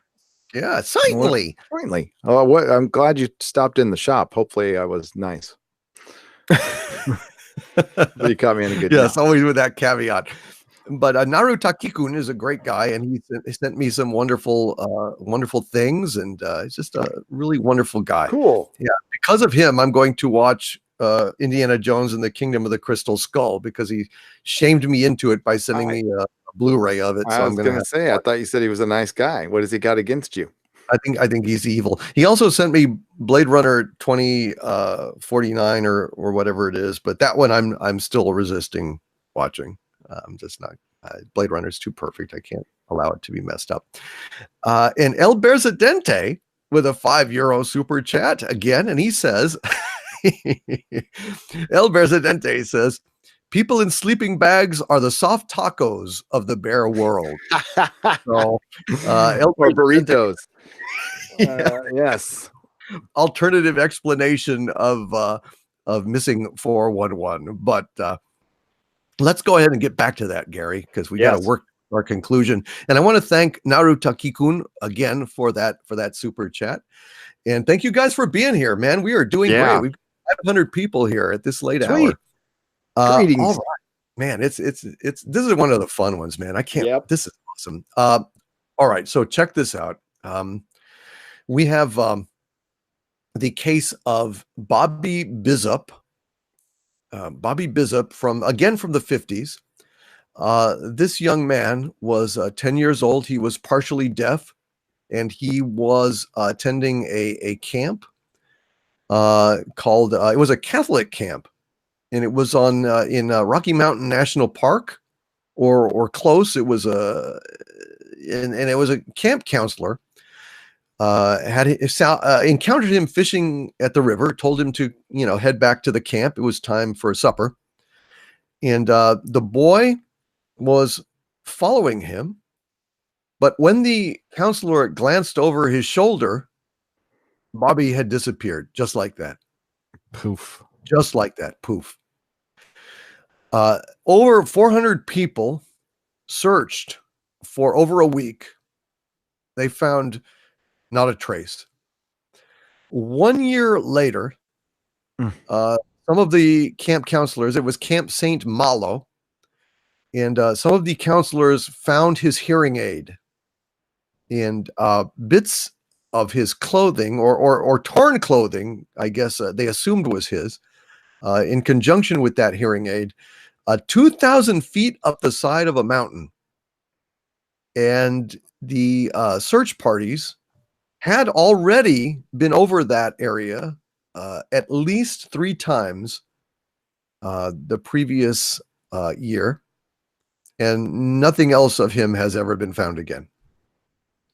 2,000 feet up. So this kid, this counselor goes down to the water, sees him fishing, says, "Hey, Bobby, come on, let's go back. It's time for supper." Leading him back, the boy is following him. And then I guess, it's one of those things, like you have that sense of when you're being watched or when you're not being watched any longer. And he turned around, looked over his shoulder, and he was not there. And this was just moments. So he couldn't have gotten far. Right.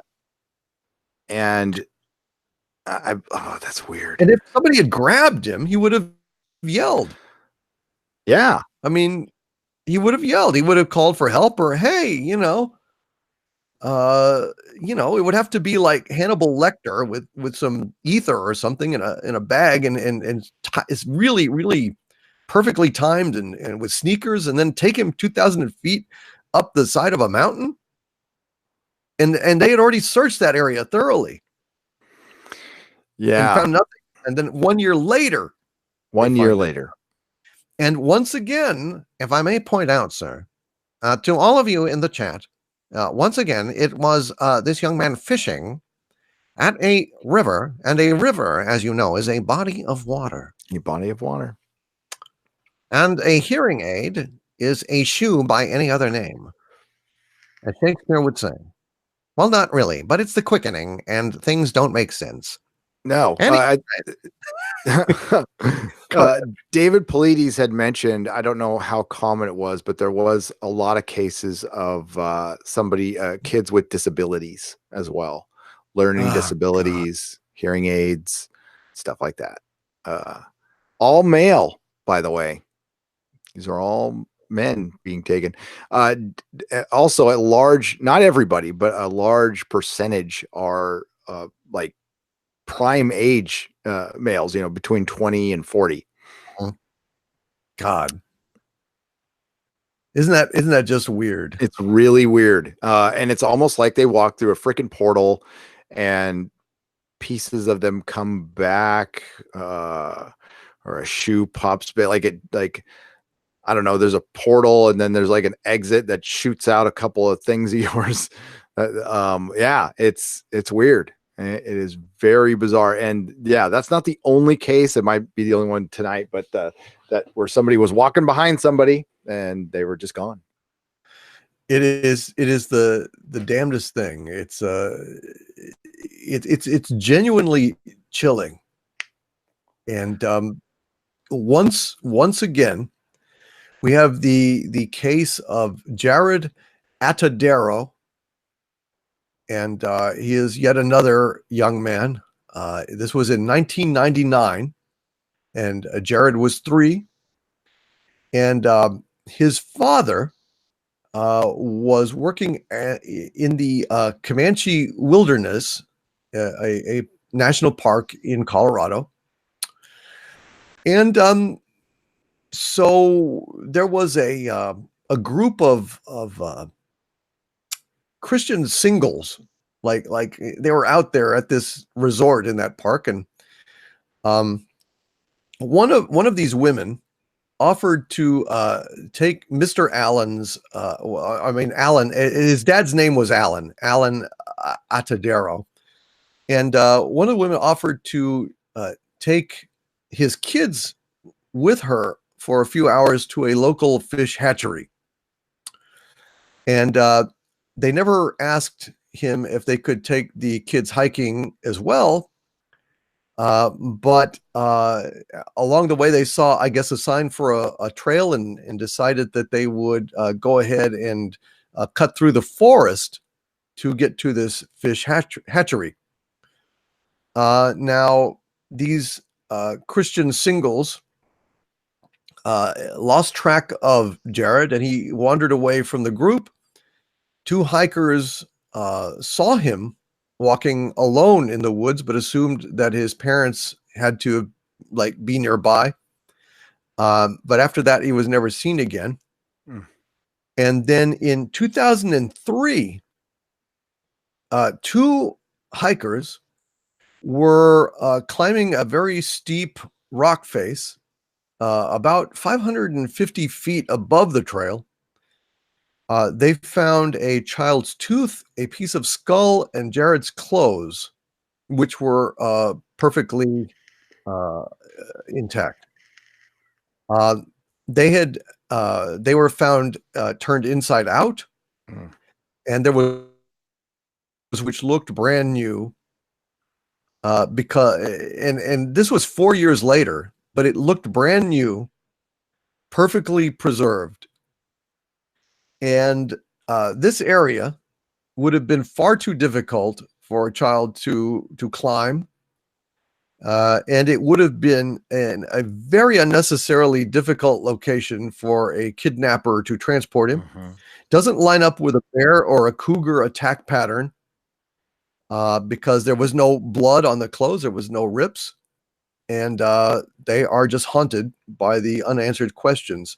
The key here is the shoe, I think. The shoe, after 4 years, brand new.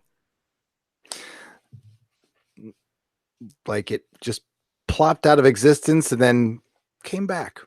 And then plopped back later. A little shifted, kind of like in space. Ant-Man. Yeah. Maybe he went to the quantum realm and a rat brought him back. But or yes. His shoe back.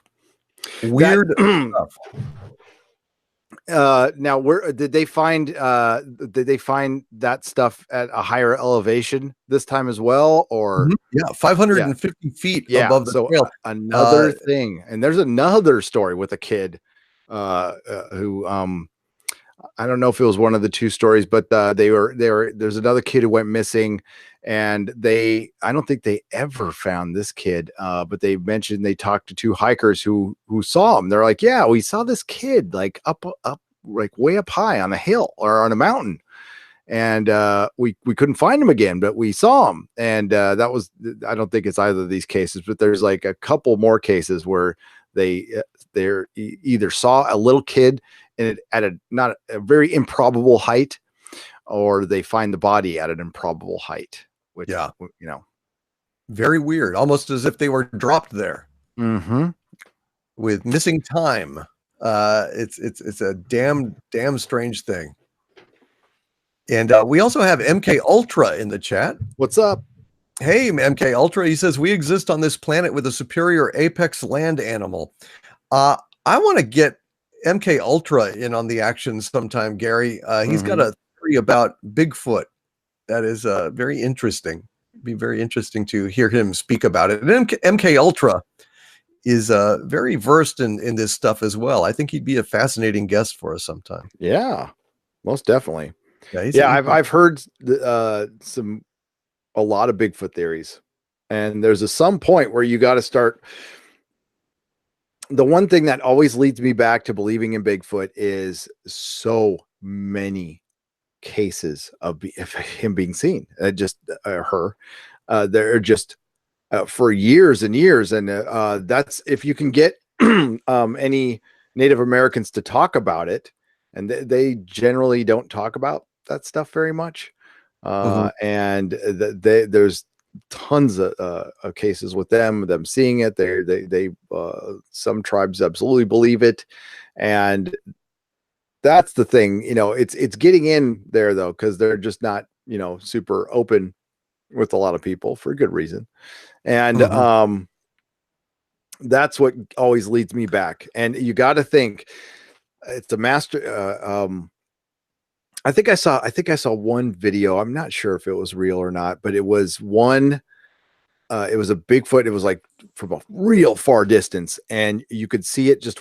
It would walk behind a tree and stop, and then walk behind another tree, like it knew it was being observed, and it was trying to get going anyway, and it didn't really care. And it would just walk behind a tree and stop there and completely disappear behind that tree. Like it was just really good at hiding behind it, you know?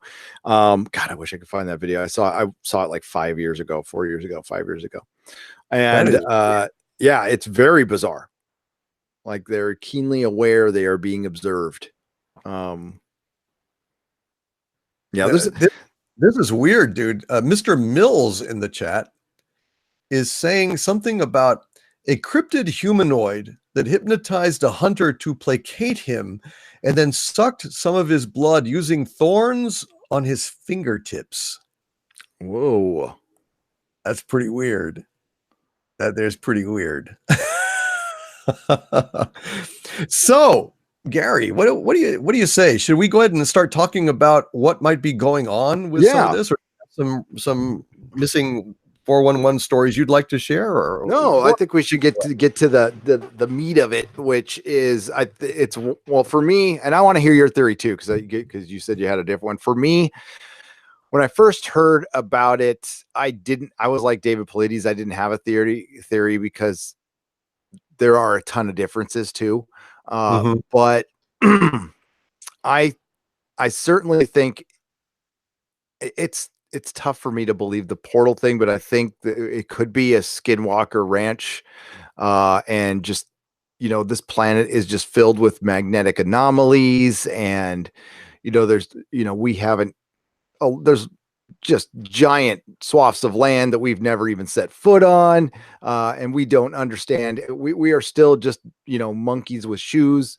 And there's a lot of things we don't understand.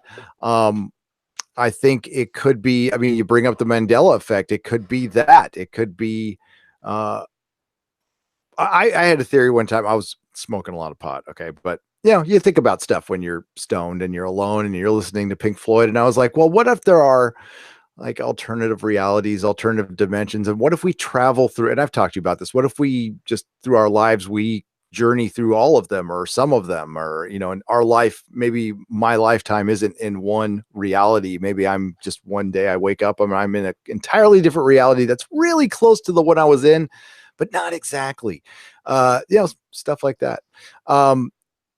Something like that, or alien abduction. That's kind of the one I'm leaning towards right now, Mhm. because again, that's a fringe topic. Not everybody believes in aliens, so if you go to alien abduction, a lot of people are like, "Oh, you're really crazy." I'm not saying I 100% believe anything, and I always make this disclaimer on the ExoZone. I am open to the idea of it though, because the more I live my life, and the same as for you in the chat, the more weird crap I see, and I've seen enough weird stuff in my life, unexplainable stuff, that I don't begin to know what reality is, and that, you know, I don't think that I don't think everything is as simple as we think it is, and as many people as there are missing, there's got to be something to it. And if you go back to, if you want to get into the UFO, the whole Eisenhower meeting that he supposedly had, and there was some kind of treaty done, and basically he gave up some of our citizens for some technology. It's like, you guys can pluck some of our people as long as we get some technology, and we'll just keep it hush hush. That's been out there for years. There's a lot of people who definitely, there's a lot of serious UFO researchers who believe that. So I'm open to it. Absolutely. Yeah. Yeah, I mean, there's been a lot of documentation or talk, or however you want to put it, theorizing about the Eisenhower deal, and where aliens would go ahead and give us certain technologies in exchange for allowing them to abduct our people. Now, the weird thing is they didn't really need our permission to abduct people. I mean, there No. seemed to be a hell of a lot that we could do to stop it. Well, But maybe no, but maybe they can get choice people this way, you know, or maybe they the government helps. Well, the government definitely helps putting up a smoke screen on right. UFOs and whatever it is. I'm not saying this is the case, but there is no doubt in my mind that the government has been lying to us about UFOs for years, and I think that's one of the biggest reasons we haven't found out about them, because they would have to admit they have been lying to us for years. I think most people would just go, yeah. So, I mean, you're the Yeah. government. That's what you do. But I think that's part of the problem. But I want to hear your theory, and then I'll get to like how things are changing like drastically just in the last year when it comes to UFOs and the government's take on them and stuff, and how it Yes. ties into this. Yes, we will talk about that, and then that also ties into some of the messages I got. Real quick, got a few super chats here. Sure. TK with a $10 super chat says, "Bring on the ExoZone. We are bringing it, TK. We are bringing it, my friend." And by God, it's good to see an original Star Wars fan here with TK421. Do you copy? TK421, are you at your post? Well, Why did here you is get your TK post? himself, the Stormtrooper. Thank you, TK. Party Elm CV Son with a $1.99 super chat, and a very germane question, Gary. Party Elm CV Son asks, how many of these can be explained by skinwalkers? Now, that's something you didn't quite get into, but we did do a whole Yeah. show about Skinwalker Ranch. You want to address that real quick, and then we'll go to a few more super chats? I think there might be a possibility that skinwalkers and Bigfoot are possibly one and the same, or maybe they both exist separately. But I Mm. would, after learning what I did about Skinwalker Ranch, yes, that is definitely a theory in this case, or Yep. these cases. Yep, I think, it's possible too. We talked about all the different things that the skinwalkers could be, and somebody in the chat, I think earlier, was saying that unbeknownst to many of us, the woods and the national parks and so on may also have these kinds of vortexes or thin membranes between realities, just like at Skinwalker Ranch, which seems to have like a nexus of them. I mean, just like infested with them. But they may have, around the world, and these areas where people go missing are these areas where that kind of anomalous phenomenon occurs. Yeah. They even based the whole show Castle Rock off of something like that. Right. Yeah. So it's a very interesting thing, and I think that is also a possibility. Thank you, Party CV-san. I think that's definitely a possibility. And the weirdest Skinwalker story I remember was the one where the tribal police, an actual like native on the reservation who is a cop, basically like a reservation cop, swears that he and his partner saw two dogs standing upright, leaning against a fence and smoking, wearing trench coats. Now that is a goddamn Grant Morrison moment, isn't it? It is. It certainly is right is. out of the Invisibles. Yeah, Invisibles, Doom Patrol. Yep, either one. Just incredible stuff. But Miken Ayers or Miken Ayers with a $1.99 super chat has a very very clean, succinct theory. He says, Blair Adams freed the Soul Stone, missing 411, snap. Hey. Yeah. Snap.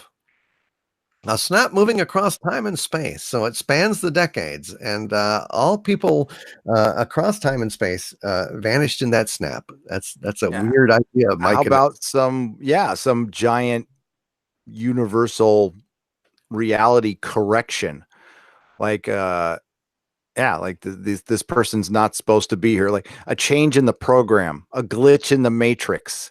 Right. Something resets and it either there's a bug in the system or it fixes something, like maybe that person was supposed to die or something. Mm-hmm. Interesting. Very good idea, Mike and Ayers. Thank you very, very much. Cold Fusion Waffles with a $2 super chat. Hail Cold Fusion Waffles, and thank you. And he says, in Oregon, trees all around. Should I be worried? David Paulides says, do not go into any national park or go out hiking or hunting or fishing or anything without a sidearm. Yeah. He says that every show. Yeah. And people were saying that in the chat too, Gary. Okay. Yeah. God, there you go. Yeah. I mean, but I don't know that would help even. We don't know. We just don't know what the hell is going on. No, we don't. But Cold Fusion Waffles, at least hopefully you don't live close to a body of water. I mean, trees are everywhere. So, but I got a giant ocean 3 miles one way and a giant bay 2 miles in the other. I'm actually surrounded by the south. I'm basically on an island almost. Interesting. I got lots of water around me. Yeah.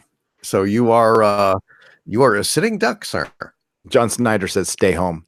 Live stream. Listen to the ExoZone and you will be safe. Sitting duck line. You are live. Gary calling from San Francisco. Hello, Sitting Duck Gary. Hi, Art. First time, long time. Just wanted to say that I'm a time traveler. I'm a time traveler, and I really liked the creatine oil that you sold me. It was really great. I feel stronger. Of course, sir. Of course. And I'm Jesus. Oh, so Jesus has time traveled back here. Apparently, I guess you manifested, sir, in the future, or are you from the past? I'm future Jesus, conjured up by the song you were just singing, Nazareth. Yeah. And you walked in from Nazareth. Thank you. Walked in from Nazareth. Thank you very much, with a bowling ball. Thank you. Well, I hope you don't vanish, Gary. Just wear an anchor, or don't wear shoes. That's the main thing. Don't wear shoes. I'm not wearing shoes currently. They can't. So there you go. And Red Monarch with another $2 from the Red Monarch, and the billows of smoke coming off of him are amazing. And he says, Basil, Gavel? Basil? Basil? Basil? Dude, he's having a good time. He's half baked, but by the time we get off, I'm sure he Oh, will he's be fully baked now. Yeah, Oh, you think so already? he's baked and done. Oh He's dear. he's Oh, full on into his bag of Oreos, and he's moved on to the salad bowl full of Fruit Loops. You're making me hungry, sir. Yeah, Yeah, that sounds good. it And does. why so serious? But I'm not high. I'm actually just furious. Why so serious with a $2 super chat? He's like the Joker with a Sith blade. Says, hells yeah, Art Bell loved his show. Yes, Art, this one's for you, buddy. This one's always for you. We love you, Art. Holding up a coffee for Art Bell. Sip one for in memory of Art Bell. If you guys haven't heard of Art Bell, there's tons of it on YouTube. And if you can't find it, I think I can dig stuff up. If you hit me up, I can send you his Father Malachi Martin interviews are fantastic. Oh, and Father Malachi Martin used to work for the Catholic diocese, and he was an exorcist, like a real live one. And yeah, his stories are creepy. Oh, too scary. Too scary. And Party Elms TV son with a $1.99 super chat. I don't know if we can figure out what he's talking about here, Gary, but he says that's 50 miles a month, 1.667 miles per day. WTF. Oh, the guy who walked to Massachusetts from Michigan. Or allegedly. I mean, but he surely didn't. No. In a fugue state. No. It's that doesn't really work. Party CV son. I mean, I mean, the rational explanation would probably be that okay, he staggered around, but for all that time in a fugue state, in a dissociative memory loss state, and nobody saw him and said, hey buddy, do you need some help or anything, or that's just, I don't think so. He's wearing ski clothes, and like, did he wash his clothes, or was he wearing them that whole time? Were they dirty? I mean, that's something I don't know. Actually, I should have looked into. But yeah, it's weird. It's very, very weird. So I don't know. And Paul Bevins with a $5 super chat. Thank you, Paul, and thank you, Party CV, for that as well. And Why So Sidious? Paul says maybe he did drown, and this is another version of him from a similar universe. That means the kid at the edge of the pond. I mean, the guy at the edge of Lake Michigan, right? Yeah. I don't know, man. Again, something went wrong with the program during a hard reset or an update. Yeah, so an update came down from ethereal Microsoft or whatever, and they put in the wrong program. I don't know. Yeah. Well, speaking of programs, it's not really my theory, but it's something that I'm linking to this. There is a alternative that we have not considered when it comes to all these missing people, and that alternative would be alternative 3. In 1977, there was a British television program. It was called Science Report. It was a documentary series on Anglia TV, and in 1977, they aired a show that was titled Alternative 3. And it was a program that discussed the disappearances of prominent astronomers and scientists and technical people, talking about the brain drain in England and America. And basically, this program went ahead and discussed that as they were tracing the disappearance of these people, that there was a a program going on that was based on there was some stuff that was referenced where it turned out that there was a consensus at the extremely high levels of the government that life on Earth was doomed. And it was because of various and sundry, environmental problems, overpopulation, climate change. This was in 1977. And basically, alternative 3 was there were 3 alternatives that were solutions that were advocated by this show. Well, not by this show, but this government think tank. And the first alternative that they considered of how to fix this was to the first alternative 1 was to solve the problem by detonating nuclear weapons in the Earth's atmosphere, which would allegedly blast a hole in the ozone layer, which would help with the global warming situation, also cause the death of many people, and reduce the population. That was the first alternative that they came to.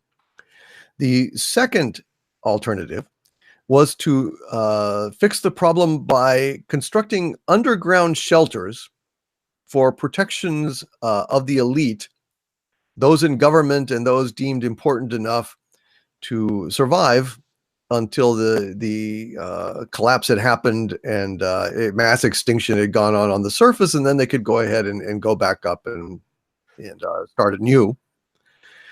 Alternative 3 was to build civilizations on Mars using a way station on the moon. And that was the idea. And what was being said about the scientists was that they were actually being sucked up into this extraterrestrial program to settle Mars and to construct a way station on the moon. And the thing about that ties into the missing 411 is that the people who would be taken off world were in 2 categories. They were the scientists and technicians and astronauts and so on necessary to actually, construct the civilization. But the second category of people were referred to in the documents as batch consignment of components. And these people were basically abducted, neutered, basically like, neutered. You know what I'm saying? Yep. And then transported to these bases to be used as slave labor. Now, the funny thing about this is it stirred a huge, just a tumult, a riot in England. And it turns out, now here's where it gets deep and weird. It turns out that this was a fictional program on a nonfiction documentary series, a science report. It turns out that it was fictional, and they listed credits at the end of the video, the film, that had like known actors playing the part of the investigative reporter, playing the part of the general, and all these kind of parts in it. And it was allegedly supposed to have aired on April 1st. It was supposed to have been an April Fool's joke, but it didn't air on April 1st. It actually many months later. And what happened was, at the time, it was supposed to air on July 4th in 77, but workers in the British television industry were striking, so the air date was postponed. But when it did air, it was like the 1938 radio broadcast by Orson Welles. It created civil unrest and havoc. There was all sorts of tumult, and the program was so disturbing. It was only shown once in England and once in Australia. The U.S. refused to air it, and it was never broadcast anywhere again, although it's on YouTube. Yes, it is. But the thing of it is that then the guy who wrote the script also put out a book, kind of fleshing out more stuff in the script. And then strange things started happening to this guy. He started being followed. He started having his phone bugged, and all sorts of shit was going down. He became convinced that somehow he had stumbled upon something that was not too far off from what was really the truth. Interesting. Yeah, it's a very weird thing. Olav Phillips, who is a researcher, says that has been quoted as saying that Alternative 3 was the most dangerous television program in the world. And he equates these three alternatives presented in the show with things that he believes are actually happening today. Now, on the fix it part of the Alternative 1 approach, he points to a bunch of scientific experiments conducted to modify the atmosphere. He points out Operation Argus in the late 50s, which was an attempt to manipulate the radiation belts, which sounds absolutely insane, but apparently it happened. And there's evidence that the government is still trying to manipulate the atmosphere to make it safer for mankind. And so there you go. Alternative 2, which was the underground shelter as well, Denver Airport. I was just thinking that. Yep. And all the tunneling. Yeah. The Nordic seed vault, storing original non-modified seeds from all around the world. So there is that. I got a story that might be attached to this, because you pinged something in my brain when you said the brain drain. And I remember our friend Art Bell going over this quite a bit. He would touch on it, but he wouldn't do entire episodes on it. And ever since the turn of the 21st century, I only found one article, but I distinctly remember hearing this on Art Bell many, many times, and coast to coast, of the amount of scientists that have died in very suspicious circumstances since the turn of the century. There's in the list first, there's 10 leading scientists who died in suspicious circumstances since the start of the 21st century. Some have noted that many leading scientists suddenly began to drop like flies. Some were murdered, while others appear to have died in tragic accidents. And I remember one show where Art talked about 3 scientists being off, like major ones, in 1 week. And one was a car accident, one was the supposed suicide, and one was a murder. Now this could be just an amazing coincidence and just scientists are having really bad luck, or something else. I don't know. It pinged my brain a little bit. I don't know if anybody else remembers that who listened to Art Bell, but yeah, it's amazing. It's very interesting. And yeah, I've absolutely do remember that, Gary. Yeah. Very good call. I mean, the thing of it is, I mean, it was a hoax, but it has also been offered as a theory that this was active disinformation. It was like kind of a gray, weak, unveiling of the truth to go ahead and poison the well. Just like they do with UFOs. And God, we should do someday an entire show on this subject, where it is a fact that the CIA has employed, or had in the past employed, had employees at every major newspaper at one time in the 60s and then the 70s to help the flow of disinformation. And can't you imagine that happening in our entertainment now? There's always been, the crazy, actually, Jim Mars has talked about this. If you're a Jim Mars fan, he's talked about how Close Encounters, or ET, or even I think it was ET or Close Encounters, and Reagan had whispered into Spielberg's ear, "You don't know how close this really is." Right. And there's also been the theory that plots are fed to Hollywood to help desensitize people to certain things, like again, like a movie like Close Encounters, and I mean, and then the dig into the tunnels to go to another direction with the Denver airport. Another thing I was thinking about is there's all these mystery booms, and we could do an entire show on the mystery booms that have happened all throughout the United States. And I used to hear them in San Diego all the time, and I just assumed they were sonic booms because there's, at the time where I was growing up in San Diego, we had Miramar, where Top Gun was, and we had Camp Pendleton.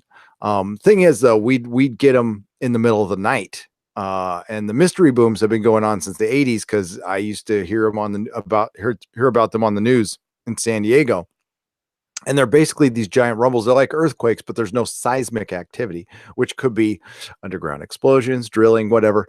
For these things, there's a lot of really strange circumstantial evidence behind this. That again, the government preparing for something. Maybe they know this giant like SMOD, the sweet meteor of death is on its way. And, would they tell anybody? Probably not. Would they want to try them save themselves and save the elites? Probably. Yes. Yeah. It's very weird. If there was anything to this, certainly, these people in the national forests might actually be on Mars. Maybe. And Tyler did on Secure Team did 2 videos. One was on Mars. Did you see the latest one? Oh, so there was a Mars quake. They got actual recording of it. And it sounds like a BART train. Sounds like a straight up BART train. I can even pull it up. I think if we played like that sound, I don't think we'd get in any trouble. I don't know. We probably shouldn't display.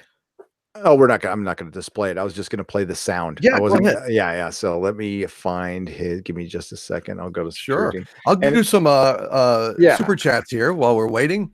William Sova with a $2 super chat. Hail William Sova. Thank you, sir, very much. And he says it was the great race of Yith that got them.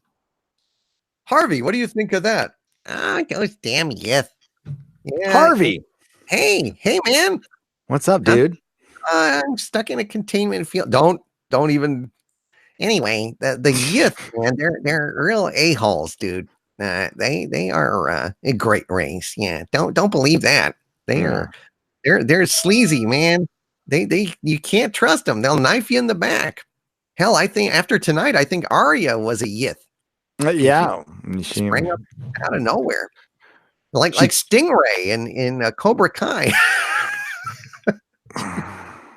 Arya just was cunningly disguised as a pile of leaves and then sprang up. Yeah, she American Mead, the Night King. We shouldn't talk about spoilers, but yeah. So okay, so she's a Yith. Yither. 3 bags full. Thank you, William. The Yith can have a strong influence on the weak-minded. Thank you, William Silva. Yes, it may have indeed yanked them into another universe. Those damn Yith. Peter Davison with a $5 Australian super chat. Hail, Peter, and thank you so much, sir. And he says, The Great Lakes Mystery is a great book about the lakes between USA and Canada. Oh, yeah. Have you heard of that, Gary? Yes, I have. What is it? It's like there's like a little Great Lakes Bermuda Triangle. Oh, wow. Yeah. No kidding. Yeah. There's they even oh God, what was the name of the first guy you were just we talked about tonight? The guy who went to Massachusetts from Michigan. because they talked about it, and I found an article where they talked about it. Oh yeah, that was Stephen Kubaki. Okay, here we go. And Google search, I'll find that article, mysterious disappearance, and yeah. But I'll check out that book, Peter Davis, and I really appreciate that. That sounds very interesting. Damn. Yeah, they just show the little Great Lakes triangle. I'll just show you a quick image of it real quick. And then well, you know, the legend lives on from the Chippewa on down of the big lake they call Gitche Gumi. It never gives up a dead wind. Yeah. Is that what you're talking? Well, Peter's still down there in Australia. There, yeah, the like the Michigan Triangle, you know. Son of a gun. Yeah. Wow. All right, I think I got it queued up here. Let me. Oh, I don't want to hear him. Hang on, I want to hear the actual sound. There we go. So, okay, this starts out with Martian wind, and this is what they call an earthquake, and I think the Mars rover got this sound. This is off my phone, so it's not going to be perfect, but here we go.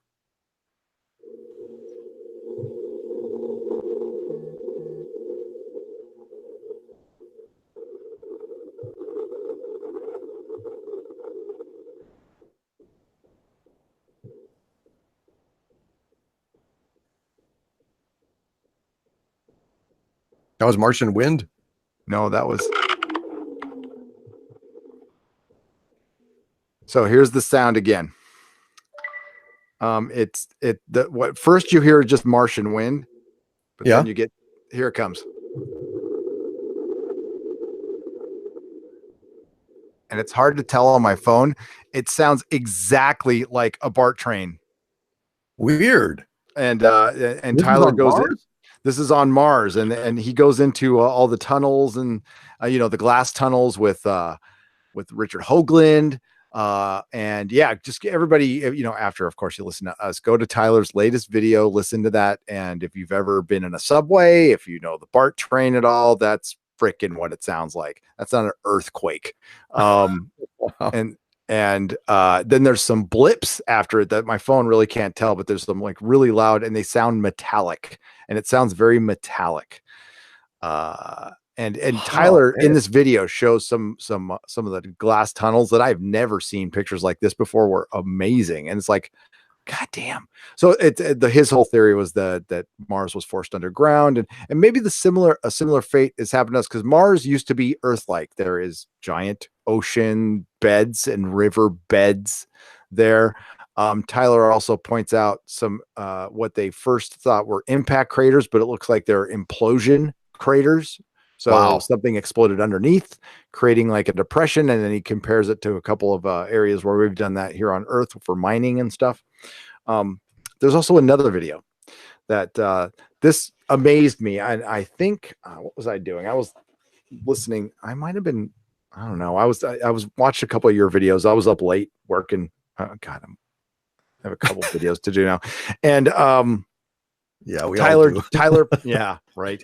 Tyler, usually pops out his videos like in the middle of the night for me. So it was like 1 a.m, and he was watching Tucker Carlson, and Tucker Carlson had a guy on, and they were talking about we're going all the way back to the seamen, the Navy seamen. Oh yeah. So the Navy wants to destigmatize UFO reports because ships are getting buzzed so often now that they need to find out what the hell's going on, and that they have made a public request for help.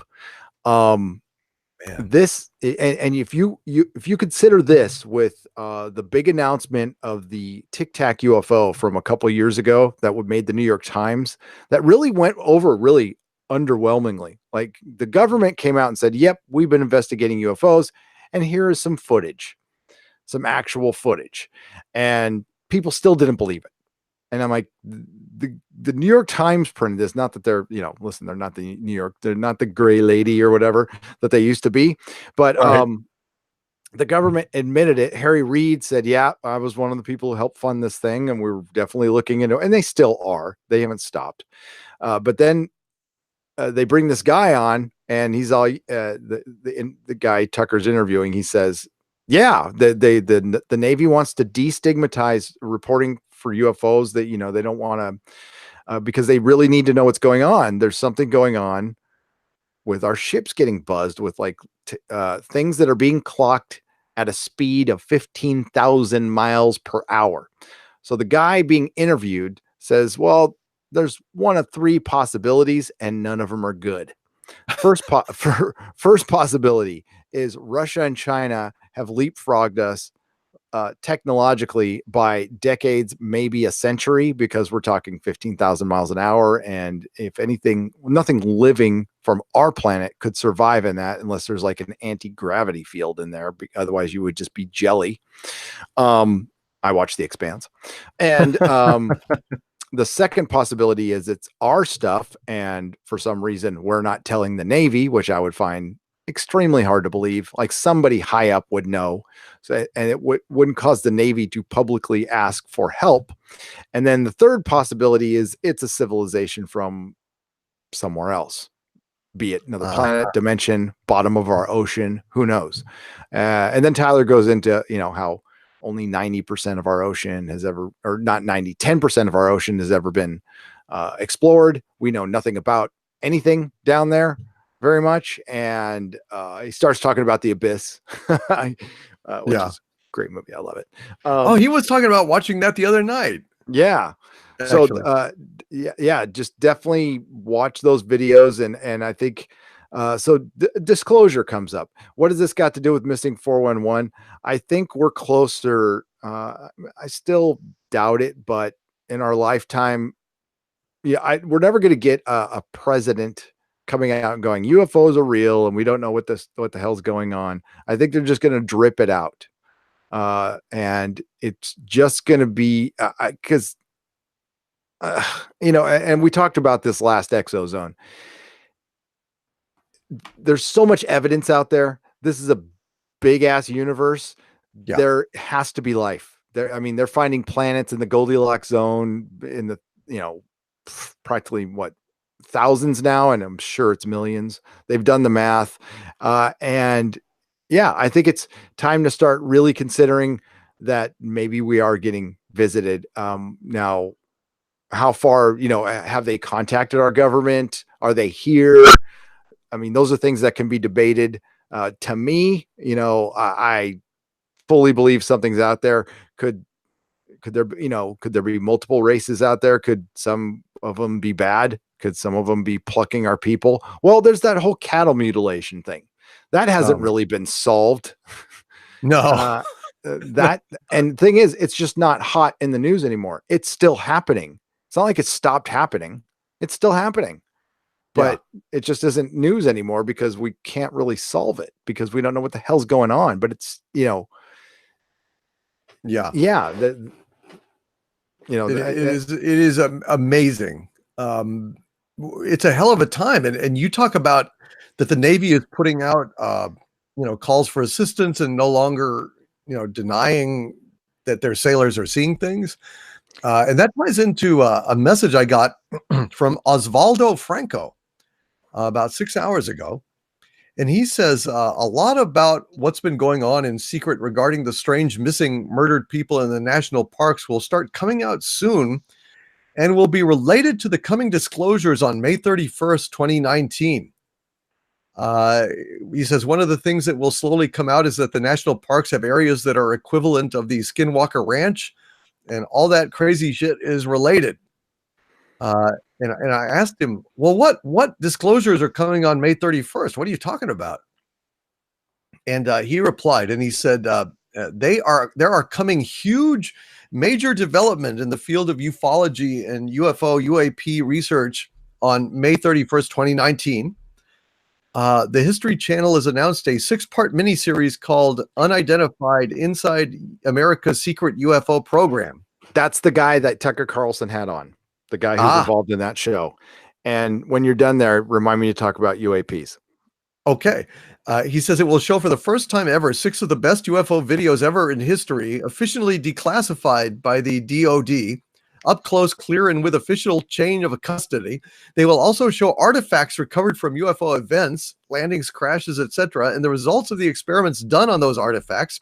Huge breakthroughs have been made and developed. Gravity manipulation with metamaterials has been accomplished and will be proven. So Osvaldo Franco with a lot of information. He also gave me some links to, he did 2 interviews about this. One before the details came out and one confirming my information this week. And he sent us links to that, or sent me. Excellent. And more pertinent information about confirmation. This should catch you up. So awesome. I will these links too, and we will do some exozones on this. Oh, hell yes. So thank you, Osvaldo Franco. So UAP, I forgot what it stands for, but UAP is a new term. Okay. It's basically rebranding UFO. Okay. So it sounds a lot less scary than UFO, unidentified aerial something or other. So that's a government brand. So recently, and this is since I'm talking the last 3-4 years, maybe they've really moved up in using the term UAP.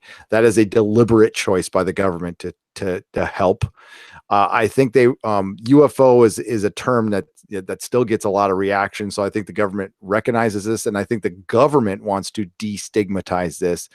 And we might be getting closer to the truth with this. And maybe the truth is, yep, the government, maybe they come out and finally say, yep, we've known about this for years and we have no answer for this. We don't freaking know.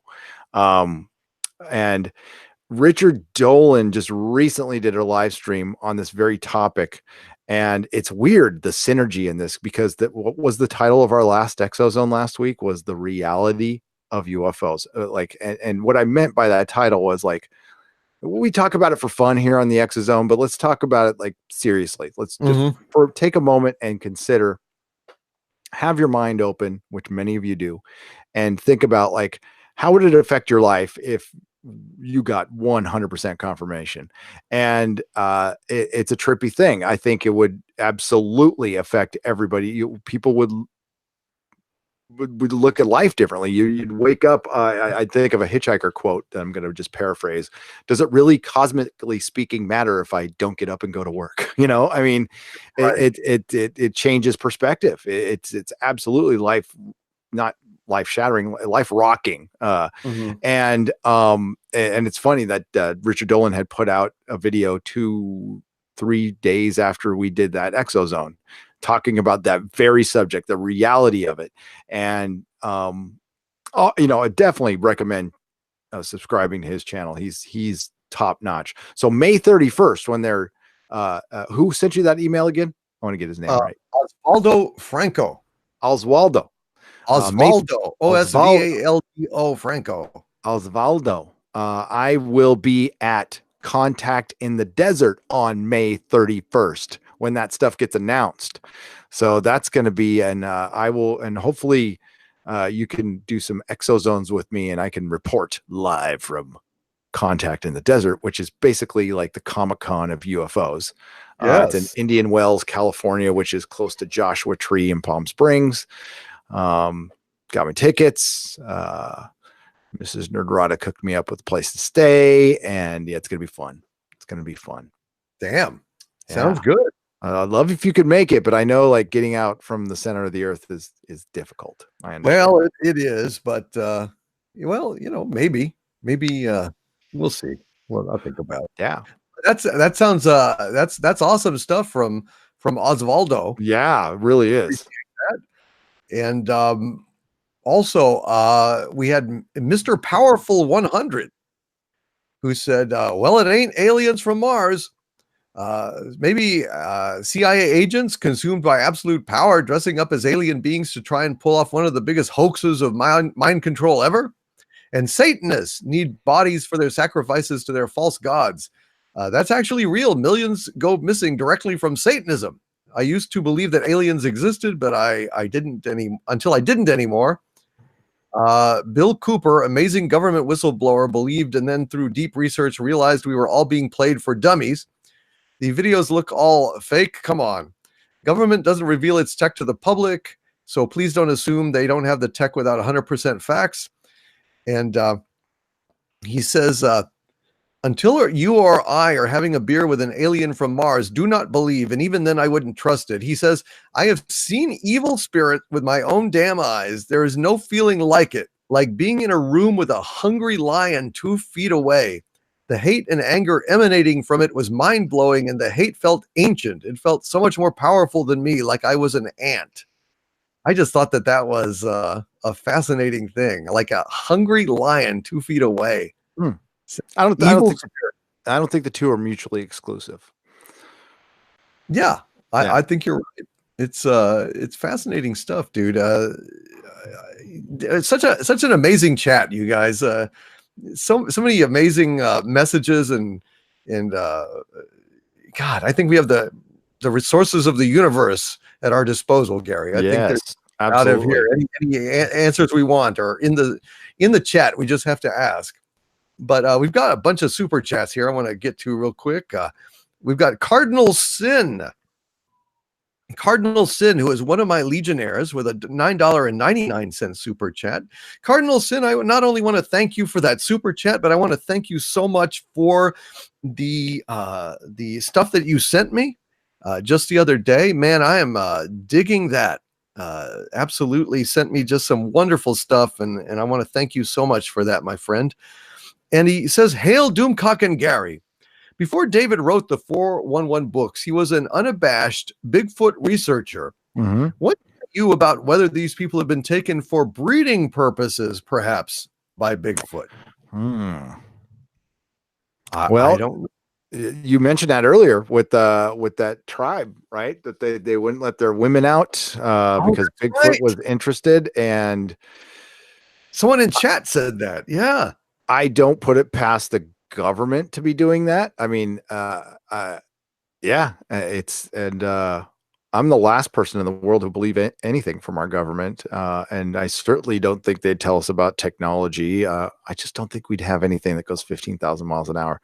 That maybe that's unmanned, but what would make it go that fast? Something would have to make it go that fast.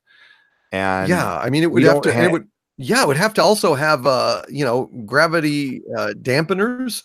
Inertial dampeners to keep you from being smeared all over the wall of the So as far as that,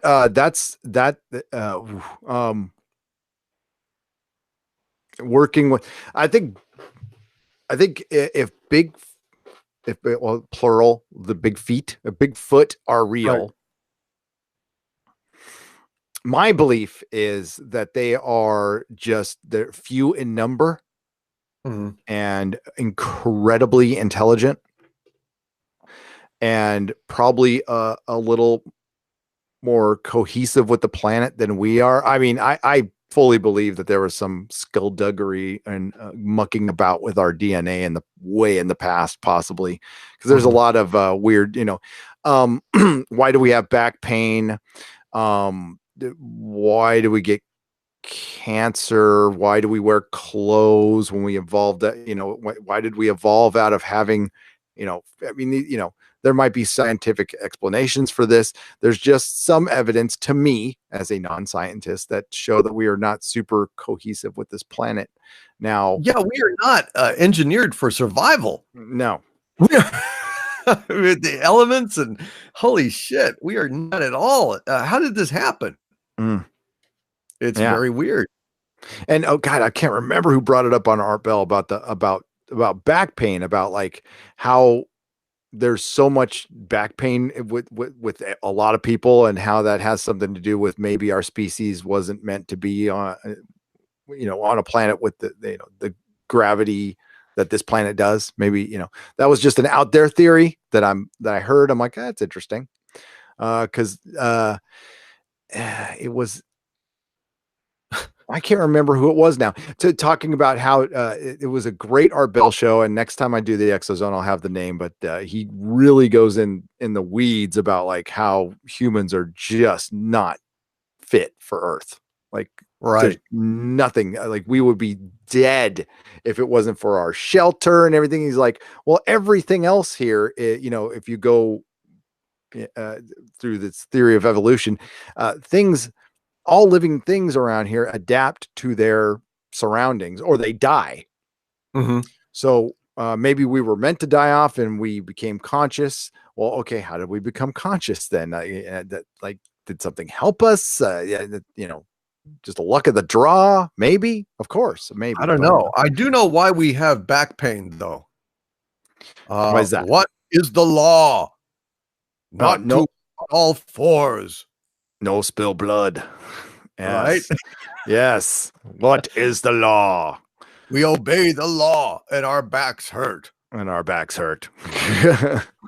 That's what it is. What is the law? No spill. There's a good Oingo Boingo song about that. No spill blood. Man, really? Yeah. Awesome, man. The Mystic Knights of the Oingo Boingo. Oh, that's going way back. Yeah. I know it, man. Well, that Forbidden Zone, Jesus. Thank you, Cardinal Sin, for that. Awesome, dude. So it is perhaps breeding by Bigfoot, but then they never let you out. Well, and why is Bigfoot so hard to locate? Pimping ain't easy. Pimping ain't easy, yo. It's just the way it is, They get their stable. They got too much time. God, it feels good to be a Bigfoot. Track of their pitches. They can't. Yeah. They can't be traipsing around and hobnobbing with farmers and stuff. They got too much business. They got too many squaws to snatch. And yeah, that's right. How was a squaw snatching? Sasquatch means squaw snatch. Squaw snatch in Hopi. It's a damnedest thing. It's all coming together, sir. Here in the ExoZone. I'm here for the answers, folks. That's it.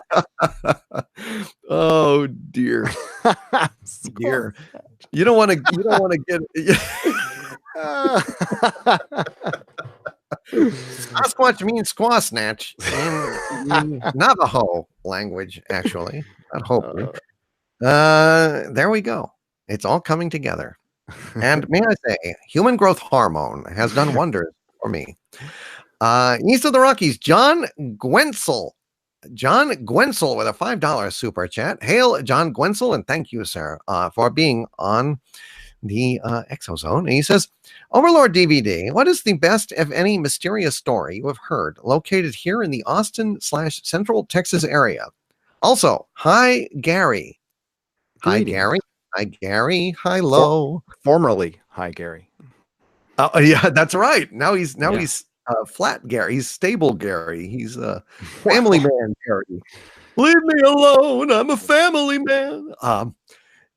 Mysterious story in Austin. I would say the only thing that I can even vaguely think of, other than, I guess, occasionally a UFO sighting, but I don't think Austin really has very many UFOs. Which is a great source of disappointment to me. But the Driscoll Hotel down on 6th Street and Congress is supposed to be, well, not on Congress, but it's close, is supposed to be haunted. It's supposed to have a ghost there. But I don't know too much about that, but I will tell you this. Okay, this is weird, and this is true, Gary. This is absolutely true. If you go to the Driscoll and you go through the lobby, and there's that big staircase leading up to the second floor and the bar up there, try walking up that staircase. See if you don't feel that gravity is more powerful on that staircase. I have been up there a couple of times, and I swear to God, it feels like your feet are being dragged down as you walk up that staircase. It's the weirdest damn thing. Weird. Is that like the mystery spot? You ever heard of the mystery spot up here in Northern California? So it's kind of a tourist attraction, and it's built on the side of a hill. So it's a lot of, changing of perspective. But there's like, you can put a ball down and it'll roll up, or it looks like it's rolling uphill. Yeah, just look at videos of the mystery spot, and it's man-made, but it's also in an area where there is rumored to be tons of portals and gravity anomalies. Like Northern California is filled. There's tons of hippies up here who think there's portals and gravity anomalies up here. And, there's a lot of, there's a lot of forest again. There's a lot of, above the very urban San Francisco, man, there is miles and miles of nothing and forest all the way up to Oregon. And then there's Portland. It's a portal of weirdness, but yeah, that's Portland. Well, I think that there's my personal feeling, and I mean, I felt this, and it's not like it's something that I am the first person that I know of to have actually mentioned this. I mean, I think people just think that they're out of shape or something when they walk up these stairs. I mean, it's a steep thing. That's weird. But I'm telling you, I feel it. I feel it every damn time. It's like there's some kind of hyper dense matter underneath that staircase. I don't know how far down, but it's just, I mean, it's subtle, but it's there. It feels like a little less than on an airplane when your feet are being really pressed down on the floor. Yeah. It feels a little less than that, but it's really a chore to pull. And it's not a chore to climb other staircases. It's not like I don't like climbing stairs. It feels different there. So John, that would be my answer. Go over to the Driscoll, walk up those stairs, and let me know what you think. That's my take on that. Thank you, sir, for that super chat. Feline Sublime asked me, do you know anything about the racing stones on the playas in Death Valley? I do. They think they've scientifically answered that because it does get extremely cold there, and what happens is somehow they freeze over. Where this moisture comes from, I have no idea. And then when the ice melts, these stones break away and roll across the desert floor, because there's these things called the racing stones in Death Valley. So out of nowhere, these rocks just leave a trail across, way across this dry lake bed, and for a long time nobody knew what the hell they were. And that's at least how they answered it. I don't know if that's a real answer. It might be BS, but that's interesting. It's very interesting. Yeah, Death Valley is a weird place, but yeah, the mystery of Death Valley's moving stones solved, they say. But I don't know. It is pretty. I mean, listen, here, I'll show you a picture. I'll get one picture out.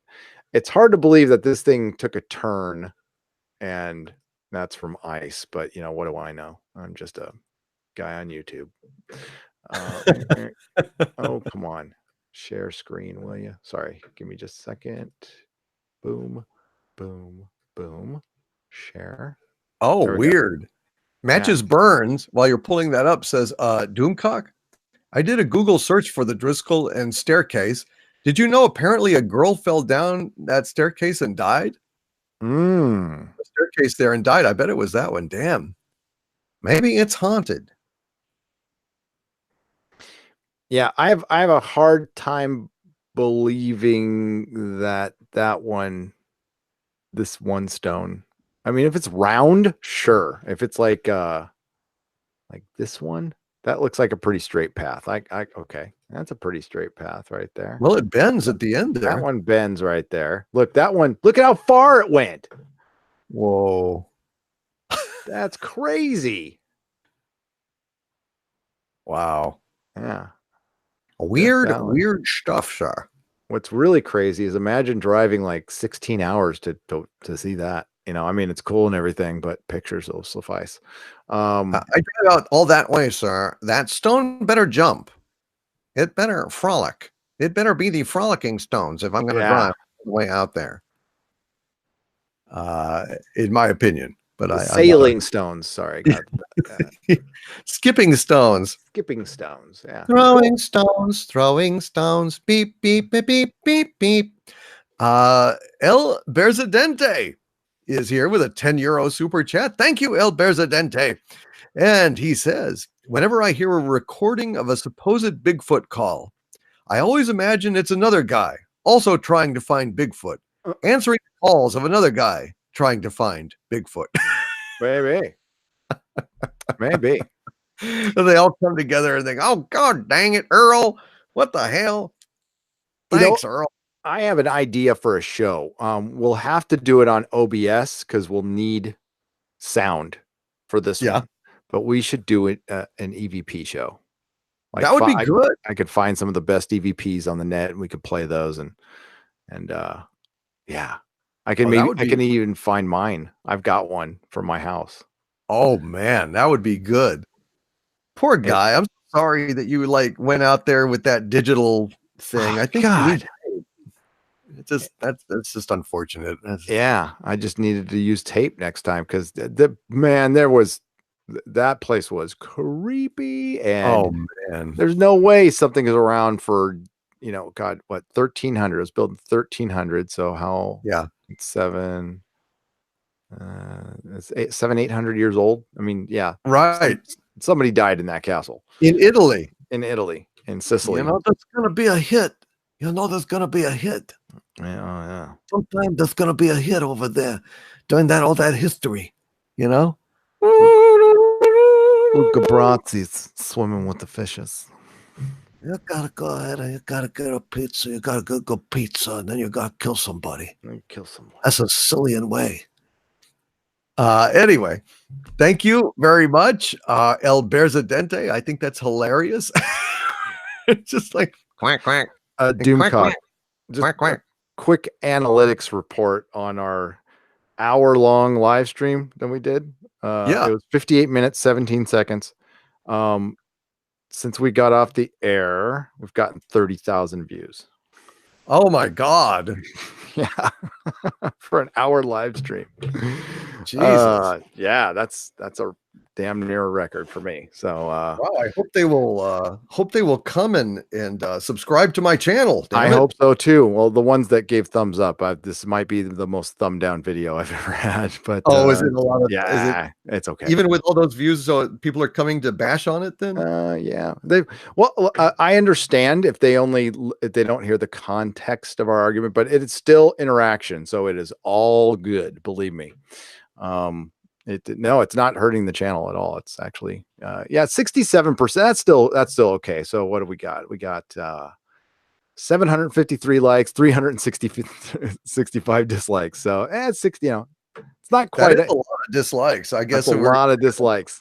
Be controversial, but I don't know how you can be controversial on this. I don't have any idea how you could look at that and think it was good. I just, honest to God, I don't know. Yeah. I was furious, absolutely disgusted. Absolutely disgusted. Anyway. Nah. Oh man. Yes, we should. Steve Rendell says you guys should try to get Tyler from Secure Team. Yeah. That would be totally awesome for that. Yeah. Tyler, you have an open door here at the ExoZone. We watch you. We both love you. We love Secure Team. Would love to have you. If anyone of you guys know Tyler and want to have him come and talk to us about UFOs, God, that would be fantastic.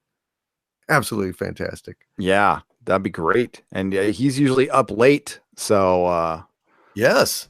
Yeah, I'll shoot him a message. Why not? I definitely would love to talk to David Paulides. That would great. God, that would be great. He might be up for it.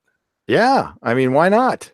We get a good amount of people watching, and he can plug his books, and we can have a good conversation. And he's, God, when he's on though, I mean, he takes over. Even with George Knapp. George Knapp just, I think, has a sandwich and kicks back for each segment because David Paulides, he's very thorough. You can tell. He's got his shit together. He is. He's a great guy. So yeah, maybe some future guests on the ExoZone. Yeah. With a $5 Canadian super chat. Thank you very much, Basil. And he says, guys, search for X-Files theme in major key, and you'll find the official ExoZone theme song. Well, we can't though, man. I mean, we can listen to it, but we can't use it because it's, it's not licensed by us. Have you heard it, Gary? In major key. No, I haven't. I'll listen to it after yeah, we'll listen to it after. But also, did you hear that? Listen to that music that that gentleman sent us. You should listen to that. I will. It was like with our voices dubbed over it. It was pretty cool. Where did he send it? Did he send it to my Twitter? I think he sent it to your email. It was like while you were on vacation. Oh, I'll search it out then. Here. Yeah, I'll do that. Oh, I'll go ahead and see if I can forward that to you as well. Anyway, thank you, Basil. I appreciate the super chat and the suggestion, maybe inspiration. You know, we are still looking for put together a theme, so we will bear that in mind. Basil. And Basil is a musician himself too, and a very good one, by the way.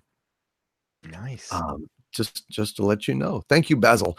Psychodwarf 9 with a request, Gary, for us, and a $5 super chat. Thank you, Psychodwarf 9. And he says, in a future episode, might we swing by the Philadelphia experiment? Yes. Do you think that's real? I don't believe Al Bielek. I do believe it happened though. I read a pretty good book on the subject, and I think I think they messed with something they did not understand at all. And they were using what they were trying to do was basically use a cloaking. They were trying to make the ship invisible, and they messed with they were using magnetism of some kind, like a hypermagnetism. And yeah, I mean, they had some great minds involved, and it sounds like they might have punched a hole in reality, or the magnetism just broke down the ship, you know, and into atoms and brought it back or something. I definitely think something happened. Yeah, the USS Eldridge. Wow. Which I believe is coming back to us now. It was sold to Greece for a while, and I heard some rumor that it was coming back and going to be put in mothballs. How could it be? How could it still be out there or coming back? I thought it was really messed up. I thought they had crewmen like through the floors and they got, well, the ship was already retired at the time, but the ship survived. But they gutted it and sold it to Greece for something. Yeah, that's weird. That's really weird. You think they wouldn't have wanted to part with it, but Psychodwarf 9, thank you very much for that. And we will, let's do a whole episode on that. And then we can also talk about the Montauk project and kind of tie it all together. Talk about the Glocken, the bell, and yes. Oh, the Glocken, the bell. Yes. Early German anti-gravity device or precursor to the alleged Nazi UFOs. Yeah, which exist. They're down here at the center of the earth with me, by the way. Oh, they are. They're just parked there. Yeah. Well, that's what the Germans came down here with through Antarctica, and yeah, they're just parked over there. They don't really leave much now. Anyway, no. But the bell is fascinating. Thank you, Psychodwarf 9. 6 turning 4 burning with a $5 super chat. Good to see you, 6 turning 4 burning tonight. And he says, animal attacks leave blood trails, ripped clothes, and can't unbutton shirts or zip down pants when clothing is found. Exactly. Yep. Exactly. 6 turning 4 burning. It's a damn mess. I mean, just imagine, you see this, I'm sure, just imagine when a little kitty cat gets a hold of a bird. What does that look like usually? I mean, it looks like somebody just blew the bird up, you know? Yeah. That's what a human would look like after an animal attack. Yeah. You wouldn't really see ever see the feathers neatly laid out in a pattern. No. And, one bird shoe, it just doesn't happen. So I'm really, this is genuinely a phenomenon, and this is genuinely weird. I don't know if it's aliens, if it's portals, if it's Bigfoot, if it's Satanists out there. It just doesn't seem like a human, at least not a normal human facility is behind this. It would have to be some kind of, if it was human, it would have to involve some kind of really advanced human technology. And Jesus, from the 50s. So that's a long time. I don't think it's people. I don't think it's people. And somebody in the chat just mentioned here, let me give them proper credit. Going back to it was a party. Almsevy? Almsevy, yes. Never forget these 3 words. Operation High Jump. Yeah, that was weird. Which is that one? It is a year after World War II ended. The U.S. Navy mounted a massive, though hastily planned mission to the bottom of the world. They That's right after World War II, they booked down to Antarctica for some reason. And and weirdly enough, we were recently booking down there like last year, right? Yeah. The alleged debunked tweet from Buzz Aldrin that I've seen the face of evil down here, but undisputably, there have been a lot of people flocking around Antarctica, which is why I wanted to have Creepy Little Book on here, because he's done some great videos on Antarctica. John Kerry was there on election day. Oh my God, that's bizarre. Yeah. What the hell? Why would they be there? What are they covering up? Yeah, there's definitely something there. Definitely. I think they found something old. That's just yeah. opinion. Something uncovered from the ice. Yeah. And we've seen some photos that look like giant staircases there, and like a partially buried UFO sticking out of the ice. Yeah, if you want to get deep into the woo-woo, Linda Moulton Howe met somebody at Contact in the Desert 5 years ago who was a contract pilot who worked down there supposedly, and listened to her live streams about it. It's pretty interesting. Damn. Like that guy saw stuff, and man, that is something. 6 turning 4 burning. Thank you very much, sir. John Snyder with a $2 super chat. Thank you, John. And he says, $2 to make you holla. Kisses. Thank you, John Snyder. And I will go. That was my version of a holla. Holla. Thank you, John Schneider. I will holla at you, sir, any day, even with the kisses. Wow, kisses. Hopefully air kisses to both of us, Gary. That's what I'm thinking. I'm thinking they're big, wet, smoochy ones. Oh, dear. Oh no. My. Oh, my. Is John Schneider a Sasquatch? And is John Schneider looking to add to his stable here in the ExoZone? Trying to lure us in with kisses and then put the net on us. And then the, Sasquatch means squaw snatch in Hebrew, or in the Nazpens or Navajo. I think all of these languages. It's universally understood. Sasquatch is squaw snatch. Thank you, John Schneider, very much for that. Cleve Bourbon with a $2 super chat. Thank you, Cleve. And he says, did most of these happen in April? Evil month. Is there any correlation, Gary, between the times of the year and these abductions? You mentioned he mapped out clusters. Is there any correlation, any time of year where it's more or less? I know of. I haven't heard that myself, but it's an interesting idea. I just wondered. Yeah, he had a cluster. I mean, it's in this book. There's some of the stuff there. Here, I can.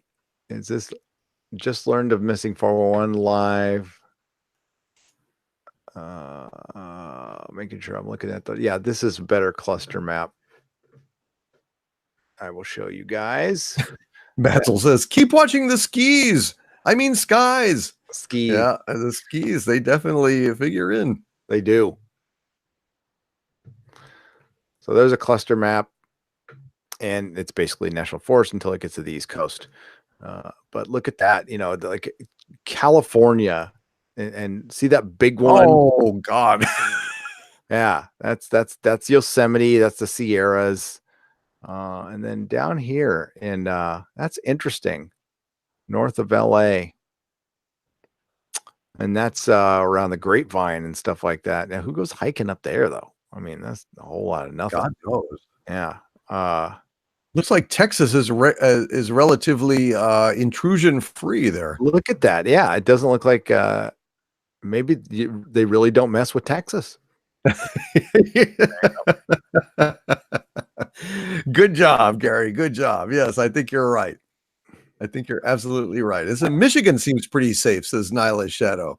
Yeah, South Dakota and North Dakota look pretty safe too, but well, there's no people there to go missing. So RMP asks, are those UFO hotspots on the map? No, I think it's where the concentration of missing people are. This is what David Paulides calls clusters. That's exactly it. This is where the concentration of missing people are. MK Ultra says Sam Houston National Forest has had some incidents. Interesting. So there are some in Texas. I guess that's just like clusters significant enough to note. But I think that's fascinating. Yeah. Interesting. Yeah, don't jinx us in Texas, says Soul Assassin. Sorry. Forget I said it. No, taking it back. Yeah, I take it back. Thank you, Cleve Bourbon. Well, I don't know that there is any correlation in April, but thank you, Cleve, for that. Basil with a $2 Canadian super chat. Thank you, Basil, very, very, very much. Legionnaire and friend, Basil. He says, Basil, heart, black triangles. Well, you'd better, Basil. You'd better. And everybody else better, because the black triangles are coming. The black triangles are here. Yes. And they're not from the government. Yes, the black triangle says, we are from the government. We are here to help. Yes. Right. Yeah, not good. Not good at all. Thank you, Basil. Yes, I love black triangles too. I'd love to see one, though, from afar. Don't want to be too close to those damn black triangles. They're creepy, man. Like on a secure team, saw that video that the guy just felt like he was being watched at night. And he shot that video outside his house, just at the sky where he was suspicious, and then processing it, you could see this triangle like drifting behind the tree there. It was just remember that? That was something. Another one where you see it turning, like the lights are on and you see it flipping around, and it's like, that was one of the best videos I've ever seen. Yeah, it was he gets some great stuff on that channel. Mr. Mills with a $2.79 Canadian super chat. Thank you, Mr. Mills. And he says, is Harvey behind these abductions? No, I can truthfully say that being stuck here behind this containment field in my own dimension, I am not at all responsible for those abductions. And if I were, I would have devoured them, and I think I would have eaten the shoes too. You know? Devouring is devouring, right? Yeah, man. I'm not gonna like leave a shoe. What am I, like like a Batman villain or something? Like, what am I, the Schuster or something? Oh, it's the Schuster.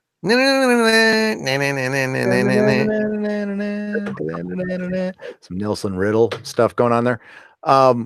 Somebody in the chat asked about the missing 411 robot story, and that one's interesting. The little boy in the cave and his robot grandma. What? Centuries, people have been disappearing from national parks and forests under incredible, chilling circumstances. Author David Paulides, a former Los Angeles police officer, has painstakingly investigated this bizarre phenomenon for over 9 years. Missing 411 is a book series which chronicles incidents in which that seem to defy logic. Hundreds of unusual missing person cases have been analyzed and share eerie similarities. Frequently, the victims' bodies are not recovered. Other times, they are found deceased in puzzling, unexpected spots. Those lucky enough to survive have no recollection of the events that transpired. Thousands of strange vanishings have occurred, and only a handful of individuals have surfaced with any memories intact. One such example is the mystifying case of a young California boy. On October 1st, 2010, 3.5-year-old John Doe and his relatives were camping by a popular fly fishing location in fishing. Yes. Around 6 p.m., the child's parents realized their son had suddenly gone missing. According to Mr. Doe, the youngster was there 1 second, gone the next. They scoured the area and had he had last been seen in a complete panic-stricken horror. After hours of feverishly searching, the little boy still had not turned up. Now desperate, the distraught father decided to call local police deputies and the United States Forest Service officers. Rescue personnel combined. The rescue personnel combed the forest well into the night. Yet there was no sign of the toddler. 5 hours after John had disappeared, authorities found him laid down on the brush directly next to the trail that they had previously searched. He appeared to be in a dazed, semi-conscious state. Mr. and Mrs. Doe attributed this to exhaustion and were simply grateful their little one returned physically unharmed. Medical staff gave full clearance, so the freshly united family were permitted to return home. Everyone's lives quickly went back to normal, yet only a few weeks later, the small boy would share a disturbing tale about his terrifying ordeal.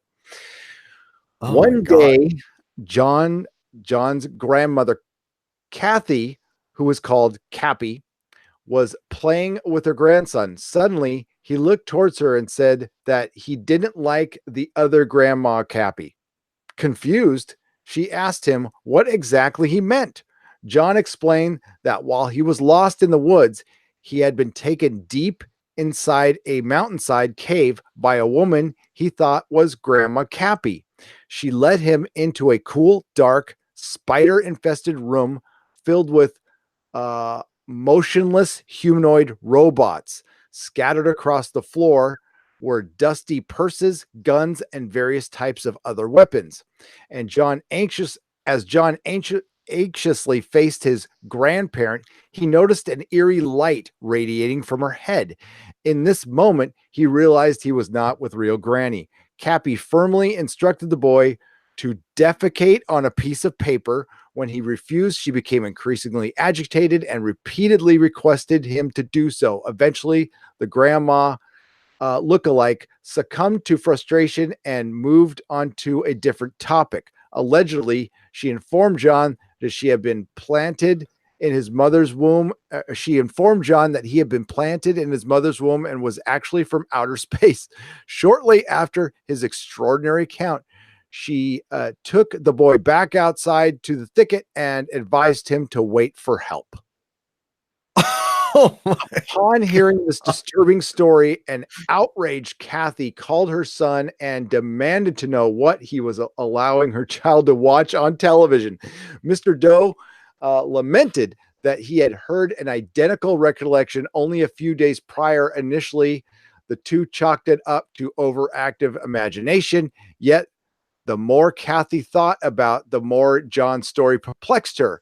What kind of TV shows would feature some of the ludicrous topics that the boy described? Even more chilling was the idea that she might have a kind of doppelganger, assuming her identity in order to abduct innocent victims. With those particular thoughts in mind, Kathy decided to share a haunting experience of her own. Only a year before, she had gone on a camping trip with in close proximity to where John's ordeal occurred. In the morning, she awoke face down in the dirt. Somehow she had been inexplicably removed from her sleeping bag with her tent and transferred to a short distance away. Upon rousing, she felt an intense pain at the base of her neck. 2 puncture wounds were present, and the surrounding skin was red and inflamed. Another friend who accompanied her on this excursion suffered a matching affliction. The pair originally attributed these injuries to a possible spider bite. Both Kathy and her travel companion became violently ill. In fact, she was so sick that she could not even muster the strength to pack her things. Her mind raced as she desperately tried to recall what happened mere hours ago. Only one thing surfaced: glowing red eyes.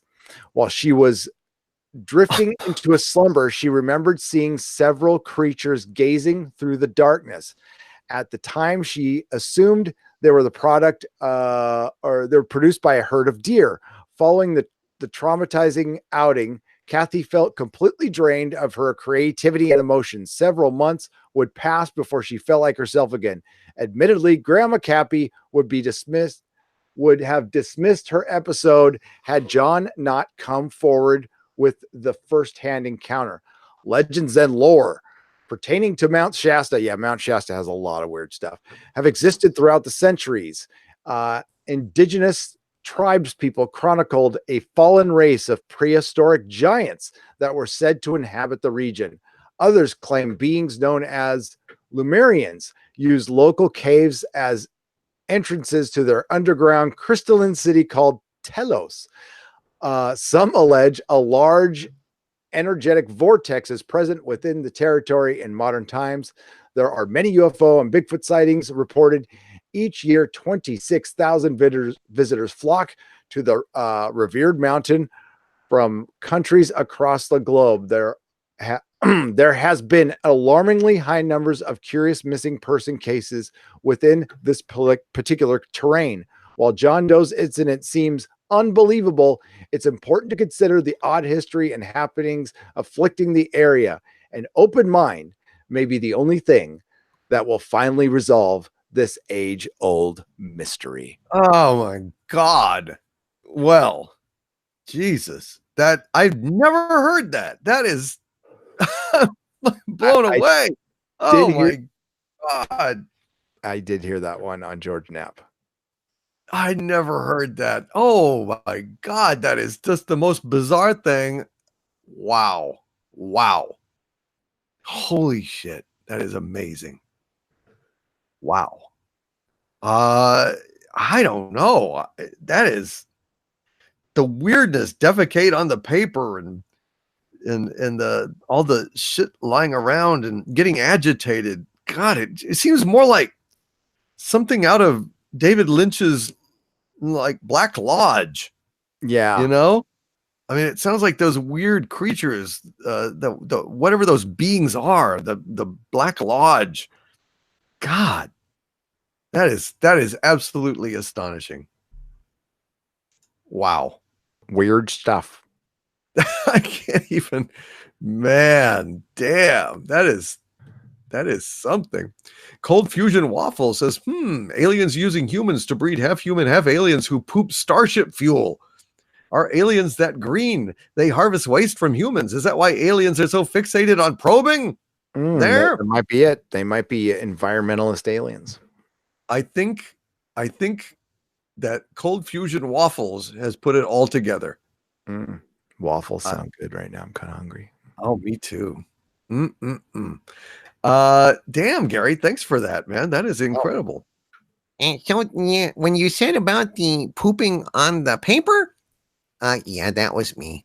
I forgot about that. Sorry. Mr. Mills, I am behind some of the exceptions before I got caged by Doomcock.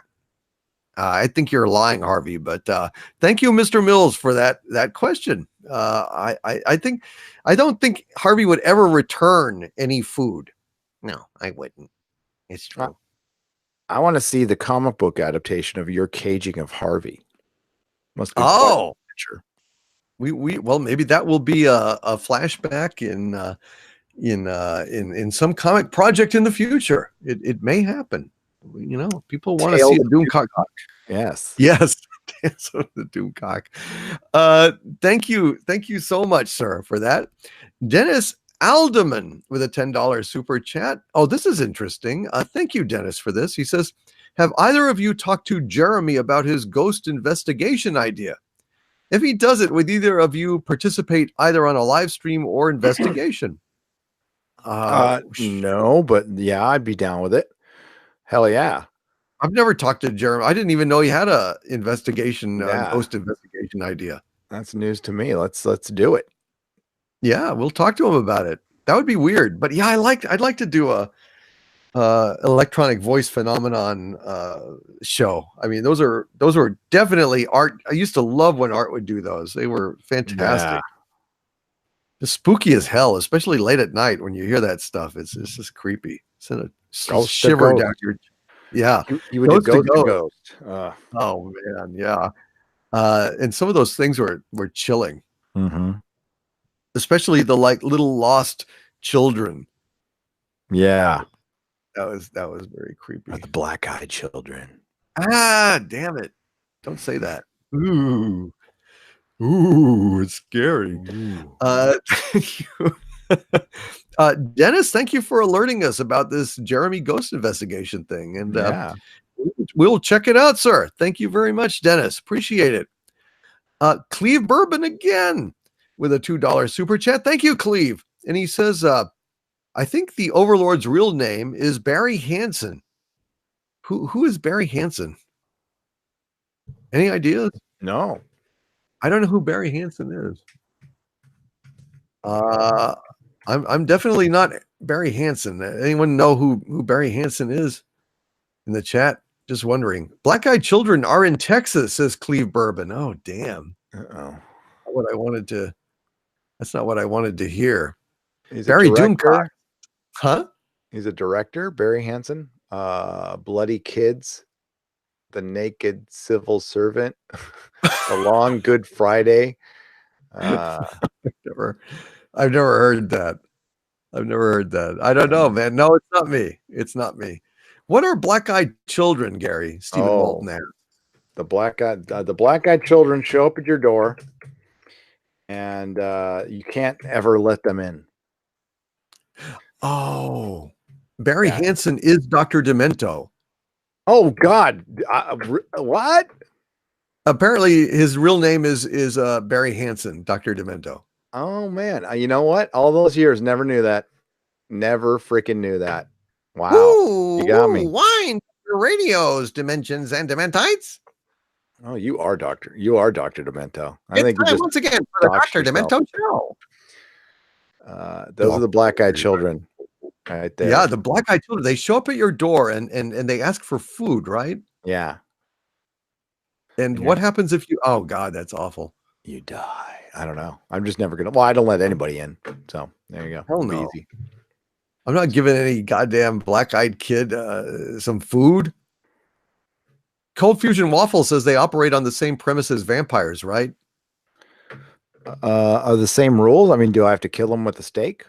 I don't know, but like they can't come in unless you invite them. Invite them? Oh, well, easy. Is that creepypasta or is that real? I think it's creepypasta. I think. Is it just creepypasta? Yeah. Okay. Oh my God, my kid was addicted to creepypasta for like a year. The creepypasta, loving it. John Tonette with a $500 Hong Kong super chat. John, thank you very, very much, sir. It's good to see you.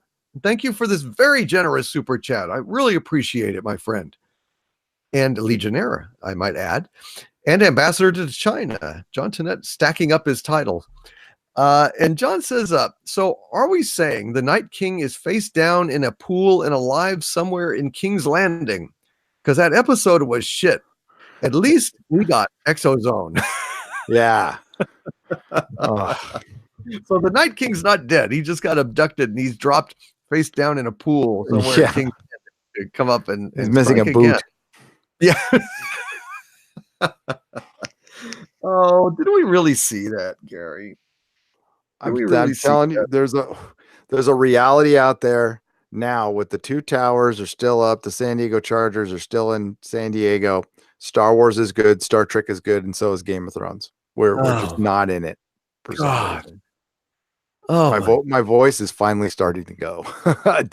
I've done so much live streaming in the last 4 days. I think I've done like a 24 hours of live streaming. Oh my God, really? Yeah, you've been doing that much? After not Captain Marvel, it felt like it. After Avengers Endgame, I did a 3-hour live stream. Then Friday night, we did 4 hours. And then I did, on that day, I did Doom Patrol for like an hour. It'd be, I think, more like 18 hours of live stream. And then I did Patreon Nooner today, a pregame, Game of Thrones. I'm forgetting one. I did a Twitch stream last night to test out some software and to be on Twitch for the first time. And yeah, it's starting to. Oh my God. Sorry, I'm so sorry, dude. No, it's all good. It was about to happen. I can still talk though. It's good. We'll move along. I'm sorry, Gary. No, it's all good. Really. I was just listening. I'm like, God, my voice is struggling right now. I'm sorry. I sound Man, like I did that 7-hour live stream. I don't know how you do that on Friday night. So I've had Saturday to recover. And I'm doing pretty good here because you helped me out, buddy. Without you, I'd probably be still kind of struggling after that 7 hours. Jeez, it was. Does your suit, like your metal suit, enhance your abilities, or are you just like you could just do 7-hour live streams on your head? I'm just sitting here naked, dude. Oh, just dang, totally naked. Well, in fishnets. It's oh, Rocky. Oh, Rocky. No, I'm not broadcasting in my armor. I'm in the home base, so I'm just wearing some t-shirt and some jeans and no helmet. It's not and kind of always want to be comfortable on these live streams. Definitely. I'm wearing a cup, but I always do. But I do. Yeah. Well, there you go. I don't understand how I don't Jaloja. I've never had to break to Jaloja in the 7-hour, 6-hour. That's pretty incredible. I don't know how I do it. You have like a truck driver bladder or something. I guess so. I don't know. It's not like during the day. It's not like that's normal. It's just, I don't know. It's like missing time. I get going on this stuff and it's just, I never want to stop. I don't know what it is. Maybe it puts us in a time bubble. Yeah, maybe so. Maybe so. God, King's Landing. Jesus. John, I just do not have a fuck left to give about Game of Thrones. This was it. This is from the first scene of Game of Thrones was this promised confrontation. And they spent it. I don't want to. All right, never mind. On a single episode. With no backstory. But oh my God, it was a really awful episode. It was just crap. I mean, if it had been like a great episode, if it had been directed even as well as the siege against the wagons or the Battle of the Bastards, maybe it would have been okay, because it's a feature film. You should be able to, if it had been a great episode, then killing the Night King at the end of it would have been okay. It was not a great episode by any stretch of the imagination. And now what do we got? We got 3 more episodes of who cares? Who cares? This next one will be like a denouement. So everybody will be saying, are you alive? Are you alive? Are you okay? I'll drink to this. And then they'll sing a song and then they'll knight, I don't know, Pod or something. And, Podrick. Did he survive? I don't know. Who cares? It's just who could care after that episode? It was such a mishmash and it was so badly done that you lose track and the emotional investment was not there for me. I was completely knocked out of it. It's just anyway. Yeah. Thank you, John Tennett. I like that. So if the Night King is face down in a pool and alive somewhere in King's Landing, I wonder if he will tell a story of being taken to a cave and asked to poop on some paper. Oh, shit. I just realized it. Literally. Oh, my God. It's all coming together. Do you know, sir, who is responsible for all of these abductions? Who? CBS. No. They were taken to the writer's room of Star Trek Discovery. They're out of ideas, and they were asked to poop on the paper for a script. And they got it. And guess what? They also count all these missing people as subscribers to the network. We've solved it. It's STD. STD is behind it all. It is. Oh, how glorious was it to not review an episode this week? Oh God, no, man. I have a lot more to do on that last episode. I'm going to do a whole series, as you know. So it's about time for me to do another one. Yeah, part 2, and get another 8 minutes or 4 minutes or 5 minutes into it, and just lurch ahead because it is so bad. It is so bad, unbelievably bad. Anyway. But it didn't. But I expect this to be awful at this point. It doesn't make me nearly as angry as Game of Thrones did, because I thought that Game of Thrones was going to be good. And oh my God, literally hands shaking in rage, just pacing around, like waiting for Gary to put in the call so we could talk about this. It's just it was hell. Yeah. Anyway, John Tennant, thank you very much for that idea. Mr. Mills, again with a $2.79 Canadian super chat. Thank you, sir. And he says, do you guys know of the Bogdanoff twins? I do not. I do not know who. Bogdanoff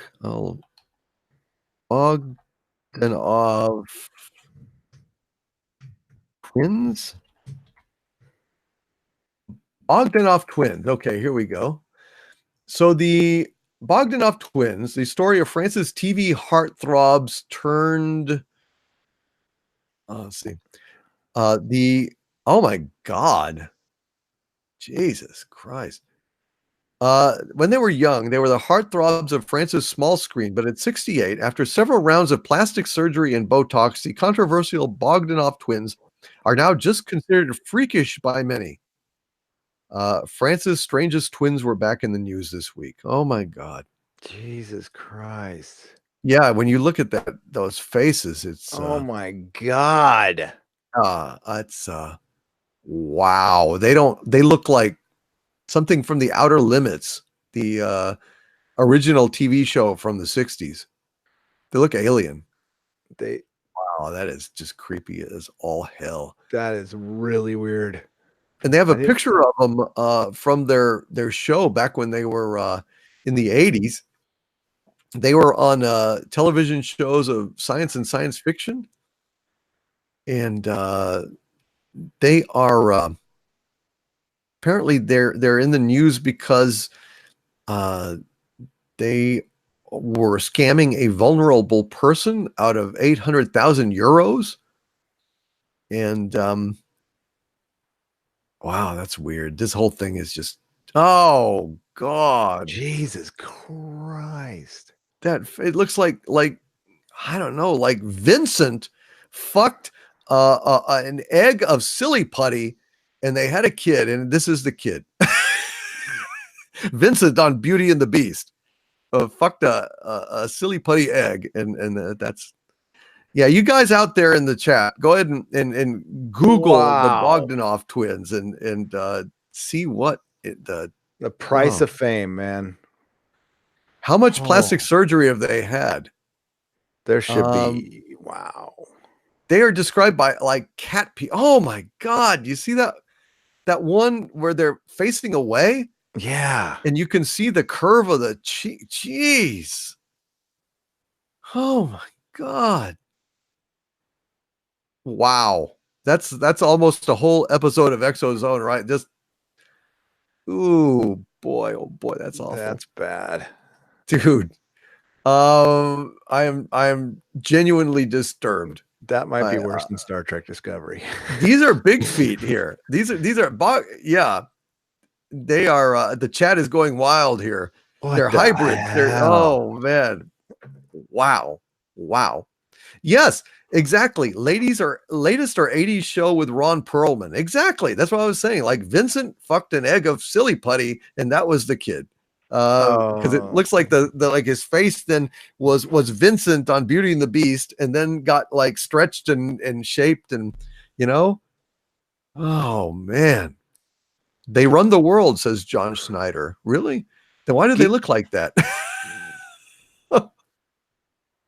Yeah, I just got that notification, Mikey. Yeah, I guess Jeremy just put out a video of Ryan Johnson mocking Game of Thrones fans. God damn it, I had this whole amazing Night King theory. Yeah, he just clowned fans. A fucking Ryan Johnson. You round-headed piece of garbage. Yeah. Oh boy. Well, it's going to be more fun to hate on Ruin Johnson. This is going to be a hell of a week, folks. You think tonight was bad? Dude. I said, did I not say it during the live stream? I said this is going to split. Well, here's where the split's going to be. Honestly, people with taste and without taste. But also, I agree. I think it's going to be basically normies and nerds on this one, because I think most nerds are going to at least recognize that, like. Listen, if I had any faith that Dan and Dave were talented enough to pull off an ending to make us go, okay, it's not going to happen. It's absolutely predictable. They're going to needlessly kill off some people, probably Tyrion, and like Dany will be on the throne or something like that, or she'll die giving childbirth to a daughter. It'll be a daughter, and at the end of it, Sam, an older Sam, will be telling the story to Jon and Daenerys' daughter or something like that. Oh my God. That fucking Ruin is that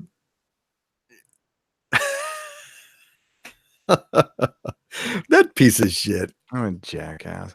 But you know what? You're absolutely right, Gary. It's gonna be the normies. It's gonna be the normies that, you know, they don't care about the fact that you couldn't see anything going on, and that the lighting was shit, and you know, they're not going to get all the woke kind of implications of what happened, and Arya, you know, sneaking up on him, like, I don't know, like she was wearing sneakers. I don't know. They're not going to get it. They're not that deep into it. No. But it was their ticket to being cool. You know, Game of Thrones. Oh, we like Game of Thrones. We can we can mingle with the geeks and, you know, act like we know shit.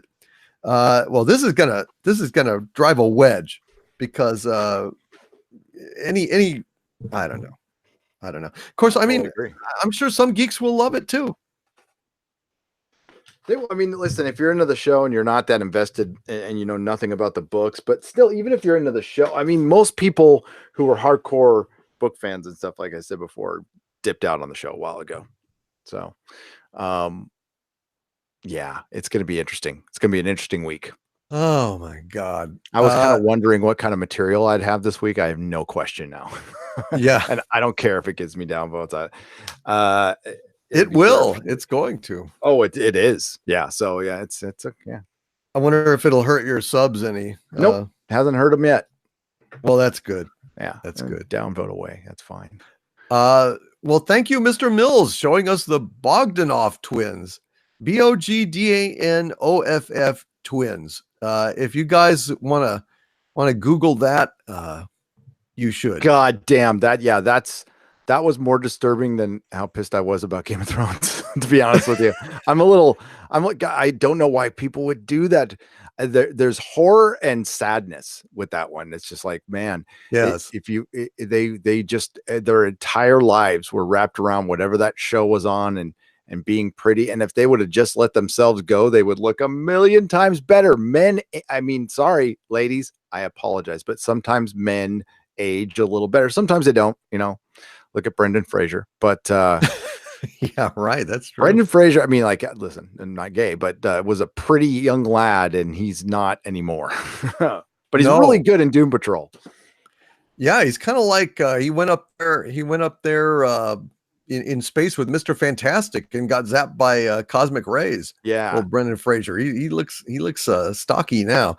But oh geez, SJW Removal Inc. says Doomcock, look up the facial mods in Korea. Some real weird stuff going on there. Oh boy, holy crap! A rabbit hole. And Nicholas Horton says I missed his super chat, but I think I just haven't gotten to it yet. Let me just make sure. I'm gonna have to take off pretty soon. So. Oh yeah, man. That's totally fine. I totally understand. Oh, yeah, no, that's way at the top. That's way at the top. Yeah. So you guys, MK Ultra with a $5 super chat saying, glad I caught y'all. Missing 411 is a very real phenomenon. Yes, it is. I'm absolutely convinced of that, Gary. I think that this is the real thing, guys. So MK Ultra, thank you very much for that $5 super chat.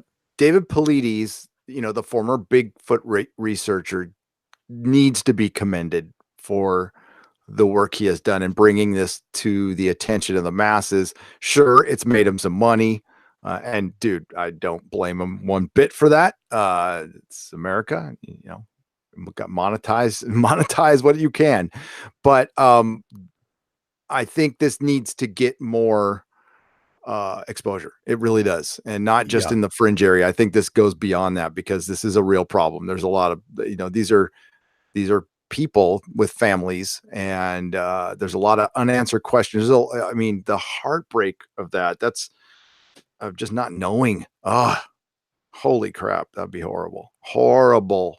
Yeah, very painful and very disturbing. And a lot of people go missing. I mean, it's not just in parks, so who knows? It may be a lot more widespread than we think. Yeah, he may have just put the link together to parks and stuff, but it may be actually more widespread.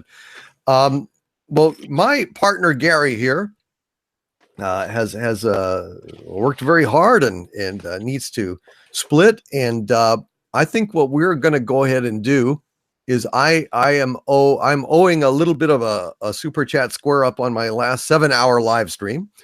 So I will rally and put these super chats as well into that super chat square up, and I will put that out probably tomorrow. So you guys will get a mini ExoZone with these super chats into that super chat square up live stream. Well, it won't be live, but it'll be recorded. I will answer all of your questions and give them the attention that they deserve, since it is 2:45 where I am, and I'm beat, and Gary is limping along here on his last legs, showing my age. Nah, nothing like that. But you guys, thank you so much for being here tonight. This was a hell of a ExoZone, and once Game of Thrones is done, we will be starting earlier in the evening. Yeah, we won't have to start so late, and we apologize for that. This thing caught us off guard. I mean, I jokingly said, what if it's like, a feature-length movie last week, and it turned out that's exactly what we got. Yep. And, it was a feature-length shit show, frankly. God, it was awful, dude. It's just awful. But I want to thank you, Gary. Do you want to go ahead and plug your channel? Sure. I am Gary Beekler from Nerdrotic, and I, with Doomcock, I a bot and paid shill for the fans, and try to call out BS when I see it, and I also tell you about TV shows, good and bad, and thank God The Expanse is coming back. Oh God, we need it. I hope that they don't jump the shark. But so far, Game of Thrones has had some shitty episodes, and Expanse never has. So, I have the hope that that they won't do this. They won't pull this on us, Gary. That is my hope. Yeah. Maybe I'm naive, but that's my hope. We might see a little politicking in it, maybe see some extra girl power, because they're definitely kind of going that way in the books, but at least it's with a character we like, and one that's been developed and is real, with Naomi Nagata. I've got no problem with Naomi Nagata kicking some ass, zero problem with, or drummer. And Naren Shankar is one of the best showrunners out there, period. So I kind of have faith in him, and he used to work on Star Trek. He used to work on Farscape. Right. So yeah, he's good. He is solid. So honestly, I have total faith in that guy. Yeah, me too. Fingers crossed, but the books, have you read way farther? I'm almost done with the 8th book, which is quite good, but it definitely is a product of the Me Too Times Up era, with out of the five perspectives, because they do perspective, out of the 5 perspectives in the book, 4 are female. And Our main character is, for the second book in a row, sidelined a little bit. Well, a lot. James Holden. It's better in this book, though. The 8th book, like, some serious shit goes down. So, I mean, and Naomi's chapters are amazing. They're really good. Really, really freaking good. But it's running towards the end. There's only one more book after this. So we'll see. We shall see. There's just one or two of these real quick. That this one really is good, and I just want to say this one real quick. This super chat here. 6 turning 4 burning with a $10 super chat, and again, thank you so much, 6 turning 4 burning. He says those Green Berets set up their own camp, did their own searches, would not interact with the others, and they were armed. They do not perform search and rescue. Nobody knew who called them in. Wow. Yes. That was the weird thing. I couldn't remember. And yes, David Paulides brought that up. They were armed and nobody called them. They just showed up and they started doing this shit. Yep. Man, this is weird. This is extremely weird. And I do not know what the hell to think about it. MK Ultra, thank you so much for that. Missing 411 is a real phenomenon. 6 turning 4 burning, thank you for that information. I mean, that adds a whole lot to that story, because I was not aware that about those aspects of it. I thought maybe they were just like around and they were training and they just kind of volunteered to go help. But damn, own searches, would not interact with the others, were armed. Damn, that is weird. Wow. Thank you so much, 6 turning 4 burning, for that. Really appreciate it.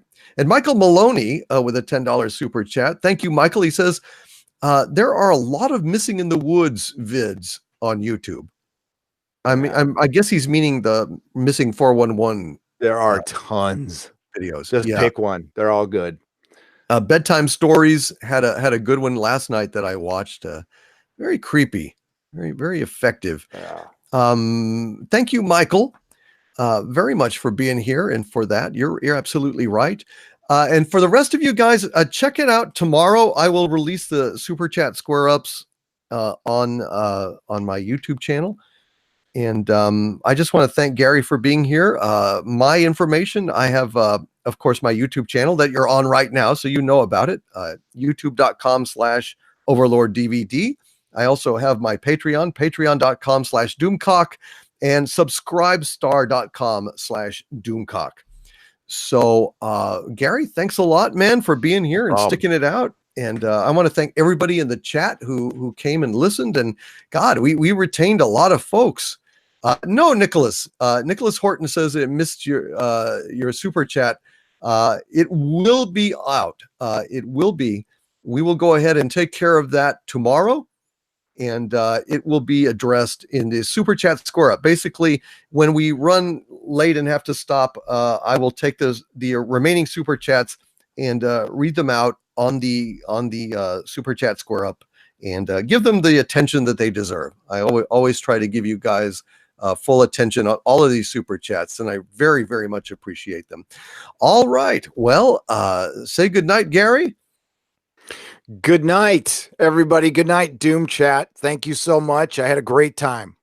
And thank you guys for being here. And from the center of the earth, this is Dictor Van Doomcock, bidding you all, my friends, come back to the ExoZone next week. And of course, stay angry.